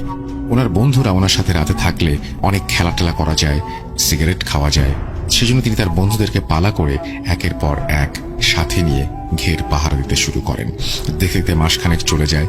চাচার গলায় তখনও হুজুরের দেয়া সেই তাবিজটা ছিল বলে চাচা কোনোদিন কোনো ভয় ডরের সম্মুখীন হননি। তাবিজটি যে এই কালো মাদুলি বা কালো সুতোর মধ্যে লটকানো, নিয়মিত গোসল করার কারণে সুতোতে ভিজতে ভিজতে নরম হয়ে যায় এবং একদিন ছিঁড়ে যায়। চাচা ওই তাবিজটি বালিশের তলায় রেখে দেন, ভাবেন নতুন একটি মাদুলি এনে তখন আবার গলায় দেবেন। চাচা কি জানতেন আর হয়তো তিনি ওই তাবিজটি গলায় পরার সুযোগ পাবেন না। সে রাতেই ঘটে যায় ভয়ানক এক নির্মম ঘটনা। আর সেই ঘটনার জের ধরে দুঃখে শোকে আমার দাদি প্রায় 8 মাসের মতন পাগল অবস্থায় ছিলেন। সবসময় কাঁদতেন, কাউকে চিনতে পারতেন না। আমার চাচার কবরের পাশে গিয়ে দিনরাত বসে থাকতেন। তাকে জোর করেও বাড়িতে নিয়ে আসা যেত না। অনেক দিন চিকিৎসার পর দাদি শোক কাটিয়ে সুস্থ হন। চলুন আপনাদেরকে ফিরিয়ে নিয়ে যায় সেই ভয়ানক রাতের ঘটনায়। ঘটনার রাতে চাচা যখন আমার দাদা দাদি আর ছোট ভাই বোনদের সাথে রাতের খাবার খেতে বসেন, চাচার গলায় তাবিজ নেই দেখে দাদি জানতে চান তাবিজ কোথায়। চাচা বলেন সুতো ছিঁড়ে গেছে, সুতো এনে আবার গলায় পরবেন। খাওয়া দাওয়া শেষে চাচা দাদা দাদির কাছ থেকে বিদায় নিয়ে একটি হ্যারিকেন আর গান শোনার জন্য তার ছোট্ট প্রিয় রেডিওটি নিয়ে ঝাপড়া ঘরটিতে যান। সেই রাতে চাচার সাথে থাকার কথা ছিল তার বন্ধু সাইফুলের। সাইফুল চাচার বাড়িতে সেদিন তার বড় বোন আর বোন জামাই এসেছিল, তাই আর সেই রাতে তিনি যেতে পারেননি, কিছুটা দেরি হয়ে গিয়েছিল। রাতে খাবার শেষে বোন জামাইয়ের সাথে কিছুক্ষণ আড্ডা দেওয়ার ফলে সাইফুল চাচা ছোট একটা টর্চ নিয়ে চাচার ঘেরের উদ্দেশ্যে রওনা দেন। সাইফুল চাচা যখন ঘেরের কিছু কাছাকাছি আসলেন তখন ওনার কানে আসে পানির মধ্যে অনেকজন মানুষ মিলে ঝাপটাঝাপটি করছে এরকম একটি শব্দ। চাচা শব্দটি পেয়ে কিছুটা ভয় পেয়ে যান। কি ব্যাপার, হঠাৎ এমন হচ্ছে কেন? সাইফুল চাচা জায়গায় দাঁড়িয়ে কান পেতে শব্দটি শুনতে থাকেন। শব্দটি আস্তে আস্তে প্রবল হচ্ছে। একসময় মনে হলো পানিতে ভারী একটা কিছু দিয়ে কোনো একজনকে জোরে ছুঁড়ে মারা হচ্ছে। সাথে অনেক মৃদু চাপা গোঙানির শব্দও ভেসে আসছে। সাইফুল চাচা ভয়ে ভয়ে ওমর চাচার নাম ধরে ডাক দিলেন, কিন্তু চাচার কোনো জবাব তিনি পেলেন না। সাইফুল চাচা তখন কি করবেন বুঝতে পারছেন না। উনি কি সামনে এগিয়ে দেখবেন কি হচ্ছে ঘেরের মধ্যে, নাকি পিছিয়ে বাড়িতে ফিরে যাবেন? ওমরের কোনো বিপদ হলো না তো? এই অবস্থায় তিনি বাড়িতেই বা কিভাবে ফিরে যাবেন? যা থাকে কপালে ভেবে তিনি মনে মনে দোয়া পড়ে পা চালিয়ে ঘেরে এসে উপস্থিত হন। তখনও সেই শব্দটি পাচ্ছিলেন। উনি ওমর চাচার নাম ধরে ডাক দেন। ঘেরের দিকে টর্চ টিপ দিতেই দেখতে পেলেন লোমহর্ষক এক দৃশ্য। উনি দেখলেন ওমর চাচা ঘেরের পানিতে অদৃশ্য কিছু একটার সাথে ঝাপটাঝাপটি করছে। চাচা যেন পানিতে ওঠার চেষ্টা করছে, কিন্তু অদৃশ্য কিছু চাচার ঘাড় পানিতে দাবিয়ে রেখেছে। সাইফুল চাচা ছিলেন অনেক ভীতু প্রকৃতির। উনি এমন দৃশ্য তার জীবনে কোনোদিন দেখেননি। উনি বন্ধুকে পানিতে বাঁচাতে নামলে ওনাকেও হয়তো বিপদে পড়তে হবে, তাই তিনি সাহায্যের আশায় চিৎকার করতে করতে ছুটে আসেন আমার দাদার বাড়িতে। সাইফুল চাচার চিৎকার শুনে দাদা দাদি, আমার বাবা আর ছোট চাচারা সহ পাশের বাড়ির অনেকেই বেরিয়ে আসেন। সাইফুল চাচা তার দেখা ঘটনা খুলে বলেন এবং তিনি ছুটে যান সেখানে ওই ঘেরের উদ্দেশ্যে। ওনারা যতক্ষণে ঘেরে পৌঁছান ততক্ষণে সব শেষ। ওনারা গিয়ে দেখতে পান আমার ওমর চাচাকে উল্টো করে ঘেরের পানিতে কাঁদার মাঝে কোমর পর্যন্ত গেঁথে রেখেছে কেউ। সবাই অনেক কষ্টে চাচাকে ওখান থেকে উদ্ধার করেন। চাচার ঘাড়টি ভেঙে গিয়েছিল। এই দৃশ্য দেখে সহ্য করতে না পেরে সেখানেই দাদা মূর্ছা যান। চাচার সাথে সেদিন রাতে কি হয়েছিল, চাচা কেন ঘেরের পানিতে নেমেছিলেন, কে তাকে এমন নির্মমভাবে হত্যা করলো, সেটা চাচার মৃত্যুর সাথেই মাটি চাপা পড়ে গেল। হয়তো তিনি বেঁচে থাকলে আমরা জানতে পারতাম তিনি কি দেখেছিলেন সেই রাতে। ঘেরের পানিতে তিনি কিভাবে গেলেন। তো আমার আম্মা একজন সরকারি চাকরিজীবী ছিলেন, উনি একজন সরকারি নার্স ছিলেন। তো সেই সুবাদে হচ্ছে যে আমরা একটা উপজেলার আন্ডার যে সরকারি হসপিটাল থাকে ওই হসপিটালের কোয়ার্টারে আমি মানে আমার বেড়ে ওঠা, জন্ম এবং বেড়ে ওঠা। তো আমি তখন ক্লাস 8-এ পড়ি এবং এক শীতে আমাদের বার্ষিক পরীক্ষা শেষ। তো আমার খালাতো ভাই হচ্ছে, ও আমার সাথে পড়ে, ওরা হচ্ছে মুন্সিগঞ্জ থাকে।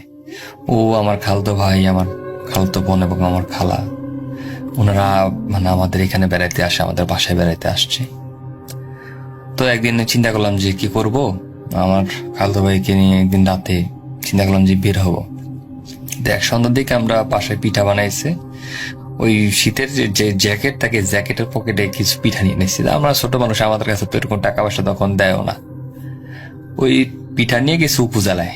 উপজেলা হচ্ছে যে এখানে সরকারি স্টাফ কোয়ার্টার গুলা থাকে এবং চারিদিকে বাউন্ডারি থাকে আর কি, ওয়াল করা।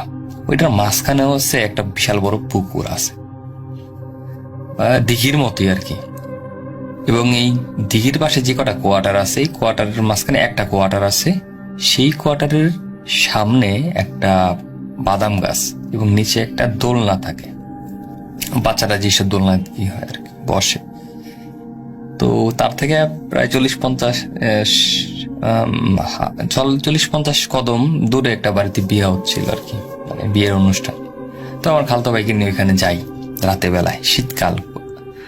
তো যাওয়ার পরে দেখি ওই বাদাম গাছের ওইখানে, তো ও রাসেল ভাই একটা ঘটনা, সেটা হচ্ছে ওই যে কোয়ার্টারের কথা বলতেছে আর কি, যে বাদাম গাছের পিছনে যে কোয়ার্টার, তো ওই কোয়ার্টারের নিচে যতটুকু শুনতে পারছি মানে উপজেলা অনেক লোকজন, মানে স্টাফ বা যারা পুরাতন স্টাফ ছিল তারা অনেকে বলছে যে ওইখানের মানে স্থানীয় যারা, তারাও বলছে যে যুদ্ধের সময় নাকি ওইখানে অনেক মানুষজন মারছিল বাঙালি মারছে আর কি। ওইখানে মেরে ওই নিচে হচ্ছে মাটি চাপা দিছে। এরপর ওই পরে অনেকদিন যাওয়ার পরে এখানে পরে বিল্ডিং করছে আর কি। তো এখানে যাওয়ার পরে দেখি যে ওই বাদাম গাছের নিচে অন্ধকার, সব জায়গায় আলো আছে কিন্তু বাদাম গাছের নিচে মোটামুটি গাছের নিচে এমনি অন্ধকার থাকে, ওই জায়গায় ডার্ক অন্ধকার মনে হইতেছে। ওইখানে ল্যাম্পোস্ট, সব জায়গায় ল্যাম্পোস্ট ঠিক, ওই জায়গায় ল্যাম্পোস্টটা নষ্ট। তো আমার খালতো ভাই নিয়ে যাওয়ার পরে দেখি যে ওই ল্যাম্পোস্ট নিচে দোলনার মধ্যে একটা ছেলে বসে রয়েছে আমাদের বয়সী। তো চিনি না, অচেনা। তা আমি বলছি যে বিয়ের বাড়ির হয়তো বেড়াইতে আসছে। তো ওইখানে একটা রুলার ছিল, তার থেকে 20 হাত দূরে, 20-25 হাত দূরে একটা রুলার ছিল। রুলার হচ্ছে যেটা রাস্তা, যে পিচঢালের রাস্তা সমান করে, ওইখানে রাখা আর কি। তা আমি খালতো বাড়ি নিয়ে ওইটা উপরে উঠছি। ওইটা পরে আমরা অনেকক্ষণ বৈশা দিচ্ছি। পরে চিন্তা করলাম যে খিদা লাগছে, একটু পিঠা খাই। পকেট থেকে ওই পিঠা বাই করছে আর কি। পিঠা বাই করে আমি একটা খাইছি। তো দেখলাম যে ছেলেটা তখন পর্যন্ত একদম সোজা স্ট্রেট বৈশা রয়েছে, স্ট্রেট বসে সোজা তাকায় রয়েছে, এইদিকেও তাকায় না ওদিকেও তাকায় না। তো যখন দেখলাম যে পিঠাটা একটু মুখে বাইর থেকে মানে পকেট থেকে বাই করলাম, ছেলেটা ঠাস করে আমাদের দিকে চাইলো, মানে বাম দিকে। আমরা বাম দিকে ছিলাম, আমার মাথা সোজা করে সোজা চায় রয়েছে। পরে আমি আমার খালতো না, আমার একটু কেমন লাগছে, ছেলেটা একটু মানে অদ্ভুত লাগতেছে। পরে আমার খালতো বাড়ি নিয়ে কই কি, তাহলে চল আমরা একটা কাজ করি, আমরা পুকুরটা একটু ঘুরি, মানে দিঘি, যে দিঘিটা। আমার ঘুইরা দিঘির ওই মাথায় গেছে, ওই মাথায় পুরোটা জায়গাটা ঘুরছি। দেখি দূরের থেকে চাই দেখি ছেলেটা যেরকম বসে রয়েছে ওই রকম, লড়েও না চড়েও না, মানুষ একটু মুখ ঠুপ করে আর কি। তো কিছুক্ষণ পর গেলাম ছেলের কাছে। মানে আমাদের টার্গেট ছিল যে আমরা দোলনায় বসবো, আমরা ছোট মানুষ, এইটা বলি দোলনায় বসবো, আমরা একটা গল্প টল্প করবো আর কি। তো আমরা দুজন মানে আমার খালতো বাড়ি নিয়ে গেলাম। ওইখানে যাওয়ার পর ছেলেটারে সামনে গেলাম, ছেলেটা আমাদের দিকে তাকায় না। তারপর ছেলেটারে বললাম যে ভাইয়া আসলে আমার খালতো ভাই তো অনেক দূরের থেকে আসছে, তো আমি এখানে বসতাম আর কি, আপনি যদি কিছু না মনে করেন। তো ছেলেটা কিছু বলে নাই, ছেলেটা আস্তে করে ওইটা ও সোজাই উঠছে, সোজা আস্তে করে বিয়ে বাড়ির দিকে চলে গেল। তো আমরা প্রায় 5-7 মিনিট এখানে বসে রয়েছি। ছেলেটা আবার আসছে, এসে আমাদের সামনে দাঁড়ায়, চুপ করে দাঁড়াইছে, কিছুই বলে না। তো ছেলেটাকে জিজ্ঞেস করলাম যে ভাইয়া দাঁড়াইছেন, কিছু বলবেন না? কিছু বলে না। পরে আমি জিজ্ঞেস করলাম ভাই আপনি কোথায় আসছেন? ইশারা দিয়ে বলে যে বিয়ে বাড়ি আসছে আর কি, বুঝাইলো। পরে জিজ্ঞেস করলাম ভাই আপনি কোন ক্লাসে পড়ো, মানে তুমি করে বলতেছিলাম, তুমি কোন ক্লাসে পড়ো? পরে বলছে আমি 2তে পড়ি। কিন্তু আমরা পড়ি 8-এ, ও বলছে 2তে পড়ে। খুবই আশ্চর্যকর বিষয়, তোর কথাবার্তা মুভমেন্ট খুব আশ্চর্যকর। পরে জিজ্ঞেস করলাম যে তুমি কোথা থেকে আসছো? পরে বলে যে আমি বগুড়া থেকে আসছি। কিভাবে আসছো? বাসের পিছের যে হ্যান্ডেল মানে থাকে আর কি, আগে তো পুরান বাসগুলো তো অনেক চঙ্গা ছিল, মানে আশেপাশ সাইড দিয়ে চঙ্গা থাকতো, ওই চঙ্গা ধরে নাকি আসছে। খুবই আশ্চর্যকর কথাবার্তা। পরে মানে আমার কাছে এত সুন্দর লাগতেছে, ছেলেটা এইভাবে কথা বলতে পাগল নাকি? পরে আমার কাছে একটু সুন্দর লাগছে, আমার এক মামাতো ভাই বলছিল কি, কিছু যদি কোনো মানুষের যদি আসার ব্যাপার একটু উল্টাপাল্টা দেখো, বা যদি একটু অদ্ভুত দেখো, বা যদি মানে অন্যরকম দেখো, তাহলে পায়ের নিচে তাকাবা। তাই পায়ের নিচে তাকায় দিই কি ভাই, পায়ের নিচটা এলো একটু খালি খালি, এবং মনে হতেছে যে 0 থেকে প্রায় 2-3 ইঞ্চি উপরে। তো নিচে অমন করে চাইতে পারতেছি না। তা আমার খালতো ভাই ও আমরা কিন্তু কেউ কারো কিছু বুঝতে দিই না, ও ওর মতো বসে রয়েছে। তো আমার খালতো ভাই ওদিকে লক্ষ্য করে কি, ওর চোখের দিকে, ওর চোখগুলো আগুনের কুণ্ডলির মতো ধাউ ধাউ করে জ্বলতেছে। এটা আমার খালতো ভাই দেখছে। তো কেউ কিছু বলি নাই। তো আমার খালতো ভাই আমার থেকে হাত দিয়ে কয় বা একটু দাঁড়াতো। পরে দাঁড়াইলাম, একটু সামনে আয়। একটু সামনে একটু ধরেন 5 কি 6 হাত সামনে গেছি। আমার খালতো ভাই আমার হাত ধরে টান দিয়ে কি ভাই এটা মানুষ না, এটা মানুষ না, জিন। আমরা মনে করো যে মানে আল্লাহ নাম যে দৌড়টা দিছি, এই দূরে একদম ওই উপজেলা যে সরকারি থাকে, সরকারি না মানে যে বড় মসজিদ থাকে, ওই মসজিদে এক দৌড়ে গেছি। দৌড়ে যাওয়ার পর ওইখানে দিয়ে আমার এক বন্ধু ওপর আব্বা এখানে দাঁড়াইছে। পরে আঙ্কেলটা কইলাম যে আঙ্কেল এই অবস্থা, এই ঘটনা, ভয় পেয়েছি। পরে উনি আমাদের বাজার পর্যন্ত দিয়ে আসছে, এরপর আমরা বাসায় এসে পড়ছি। তো এরা অতটা মানে আমি শিওর না জিনিসটা কি, কিন্তু মানে আমার খালতো ভাইয়ের কাছে জিনিসটা সন্দেহ লাগছে, এবং ও চোখের মধ্যে আগুন জ্বলতে দেখছি এবং আমার কাছে সন্দেহ লাগছে যখন ঘটনা, কারণ এই ঘটনাটি ঘটেছিল আমার নানার আব্বুর সাথে। তো তার নাম হলো খটু হাজি। তো তিনি আসলে সেই আগের যুগের মানুষ ছিল। তিনি অনেক পরেজগার মানুষ ছিল এবং তার অনেক জমি জমা ছিল, প্রায় আসলে বিঘা বিঘা জমি, জাস্ট এক দাগে প্রায় 20-30 বিঘা জমি, 40 বিঘা জমি এরকম ছিল। তো তো তিনি আসলে জমিতে কাজ করতেন। তার হচ্ছে যে কামলাগুলা খাটতো তাদের সাথে আসলে দেখাশোনা করতেন যে তারা ঠিকঠাক মতো কাজ করতেছে কিনা। তো একদিন আসলে কাজ করতেছিল, কাজ করতে করতে তারপরে অনেক রাত হয়ে যায়।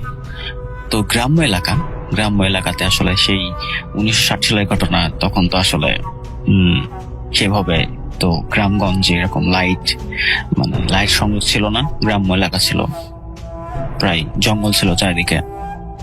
তো কাজ শেষ করতে করতে অনেক রাত হয়ে যায় এবং কামলাগুলা বলতেছিল যে আজকে আর কাজ না করে, আজকে অনেক রাত হয়ে গেছে, তো আপনি যে ফসলগুলো হয়েছে এগুলা বস্তা উঠাই দিল। তার একটা ঘোড়া ছিল, ঘোড়ার পিঠে উঠাই দিল বস্তা 2-3টা। তো উঠাই দেওয়ার পরে উনি এক হাতে ঘোড়ার যে ইয়াটা ছিল, ওই ঘোড়ার যে লাগামের যে দড়িটা ছিল, তো দড়িটা ধরে ঘোড়াকে টানতে টানতে আর কি বাড়ির দিকে যাচ্ছিল, মানে ঘোড়াকে ধরে আর কি দড়িটা ধরে। তো এমন সময় হুট করে অনেক সময় যাচ্ছিল, যেতে যেতে মানে বাড়িতে যেতে আসলে ওনার প্রায় আধা ঘন্টা 45 মিনিট সময় লাগবে। বাড়িটা বেশি তো ছিল না, তবু 45 মিনিট হাঁটতে হতো। তো এমন একটা সময় একটা জঙ্গলের কাছাকাছি আসলো। জঙ্গলের কাছাকাছি আসার পরে উনি যেটা দেখার পরে ওনার তো মানে গায়ে তো কাটা দিয়ে উঠছে যে কি হচ্ছে এটা। জঙ্গলের ভিতরে দেখতেছে যে অনেক আলোকসজ্জা, অনেক মানুষ, একটা বিয়ে হচ্ছে। তো বিয়ে হচ্ছে এমন সময় হুট করে দুজন পিশাচরূপী ভয়ঙ্কর চেহারা আসলে ছিল না, তারা আসলে ভয়ঙ্কর চেহারাতে আসছিল না। দেখতে আসলে মধ্যবয়স্ক একজন লোক, অনেক লম্বা, প্রায় 7-8 ফিট হবে। তো সে এসে বলছে যে কিরে কই যাস, খানা খাবি? খানা আই তোর কাছে খানা খাওয়াই। নানার আব্বু আসলে অনেক সাহসী ছিল। তো তিনি বলছে না, আমি এরকম খানা টানা খেতে চাই না, আমাকে ছেড়ে দেন, আমার রাস্তায় আমি যাই। ওই লোকটা বলে যে তুই তো একটা সাচ্চা দিল আছিস, মানে তুই তো একটা ভালো মনের মানুষ। তোকে তো অনেকদিন ধরে দেখি তুই এই রাস্তা দিয়ে যাওয়া আসা করিস, কখনো তোকে ডাকি নাই। তো ভাবলাম যে তুই একটা ভালো মানুষ, তোকে একটা আজকের যে আমার ছেলের বিয়ে হচ্ছে, ছেলের বিয়েতে তোকে দাওয়াত দিই কিংবা দাওয়াত করে খাওয়াই। তো সামনে তো আসা হয় না, হবে অনেক জোরাজোরি করছে, বলছে যে খানা না খেয়ে আজকে যেতে দেব না তোকে। তারা তাকে ধরে টেনাস্ট্রা করে নিয়ে গেল। নিয়ে গিয়ে দেখছে যে কি সেই বিয়ে, মানে মুখ দিয়ে আগুন বের করছে, মানে এরকম অনেক অন্যরকম বিষয়। তিনি আসলে অনেক সাহসী ছিলেন বলে তিনি আসলে তার নার্ভকে সে পর্যন্ত ধরে রেখেছিলেন, জ্ঞান হারান নাই। তো কলাপাতা করে আসলে অনেক খাবার নিয়ে আসলো। এমন কোনো খাবার নাই যেখানে ছিল না, ইন্ডিয়ার হায়দ্রাবাদি বিরিয়ানি, তারপরে অনেক অন্যরকম খাবার। তো এরকম অনেক মানে খাবার, তো ওগুলা তো খাওয়া শেষ করতে পারছিল না। আসলে যতটুকু পারছে খাইছে। খাওয়ার পরে বলছে যে তুই একা একা খালি, তোর বাড়ির জন্য কিছু নিয়ে যা, বাড়ির জন্য নিয়ে যা এই বলছে। আর সাথে সাথে একটা পুটলাই করে তাকে বাড়ির জন্য আর কি অনেক খাবার দাবার বাড়ির জন্য পাঠানোর জন্য দিছে। তো তাকে দেওয়ার পরে সে আর কি ঘোড়ার ইয়াতে খাবারটা রাখার পরে জিনগুলার থেকে বিদায় নিয়ে যাওয়ার পথে বলছে যে সামনের রাস্তা তো খারাপ আছে, তোকে একটু আগাই দিয়ে যায়। তো সামনে যেতে সামনে একটা গোরস্থান পড়ে, গোরস্থানের ঠিক সামনে আসছে আর দেখে যে তারা নাই, তারা ঠিক সামনে ছিল, চোখের পলক জাস্ট ফেলছে আর দেখে জাস্ট তারা অদৃশ্য। মানে কি, তো ঠিক আছে গোরস্থানটা তারা সে পার করলো। তো পার করার পরে গুরুস্থান পার করার পরে দেখছে চলে আসছে তারা আবার। তো বলছে যে আসলে আমরা তো গুরুস্থানের এখানে আমরা হাঁটতে পারি না, কিংবা আমরা যাইতে পারি না, এটা পবিত্র জায়গা তো তো সেই কারণে আর কি। তো ঠিক আছে, তারপরে আর কি যাইতে যাইতে সামনে একটা শ্মশান ঘাট পড়ে। শ্মশান ঘাটের সামনে যেই গেছে, তারা এসে বলছে তুই একদম পিছনে তাকাবি না, আর আশেপাশে তাকানোর দরকার নাই, তোর নাম ধরে ডাকতে পারে, কিংবা তুই যে আজকে দাওয়াতটা খাইছিস, আমাদের যে শত্রুগুলো আছে, তো শত্রু তোর ক্ষতি করার চেষ্টা করতে পারে, আমাদের শত্রুরা, কারণ তুই মানুষ হিসেবে তুই জিন জাতির বিয়ের দাওয়াত খাইছিস, তো এটা তো ঠিক না। তো এই জন্য আমাদের শত্রুরা তোর ক্ষতি করতে পারে। তো আমরা আছি, ভয় নাই, তুই চল আমাদের সাথে, তো বাড়ি পর্যন্ত তোকে আগাই দিব। তো আসলে এরকম করে যখনই যাচ্ছে, যখনই শ্মশান ঘাটের মাঝখানে চলে আসছে, আর এমন সময় সেই পাশের জঙ্গল থেকে একটা গোঙানির মতো আওয়াজ, যেরকম একটা বিড়ালের সাথে যেরকম বিড়াল কান্না করলে যেরকম কান্না করে, এরকম কান্নার মাঝে মধ্যে হচ্ছে একটা শব্দ শুনতে পাওয়া যাচ্ছে, তার নাম ধরে ডাকছে, এবং চেনা পরিচিত অনেক মানুষের বেশ ধরে আর কি ডাকতেছে। তো এরকম করে ডাকতে ডাকতে তিনি তো কর্ণপাত করেন নাই, চারিদিকে অনেক বাতাস হচ্ছিল, অনেক ঠান্ডা ঠান্ডা লাগছিল তার। তো এরকম করে অনেক কষ্টে পার করলো। পার করার পরে আর কি বাড়ির সামনে যখন চলে আসলো, তখন তারা আর কি বলে যে যা, তুই আসলে এখন সেফ আছিস, তুই আসলে এখন চলে যেতে পারিস, মানে এখন আর কি বিপদ মুক্ত। তো তিনি আর কি বাড়িতে গেল। যাওয়ার পরে তো তার বউকে বললো সব ঘটনা। তো তারপরে তিনি একটা গোসল দিয়ে আর কি ঘোড়া থেকে সব ফসলগুলো নামানোর পরে আর কি সেই পুটলার ভিতরে দেখতেছে যে স্টিল খাবারগুলো এখনো বিদ্যমান, মানে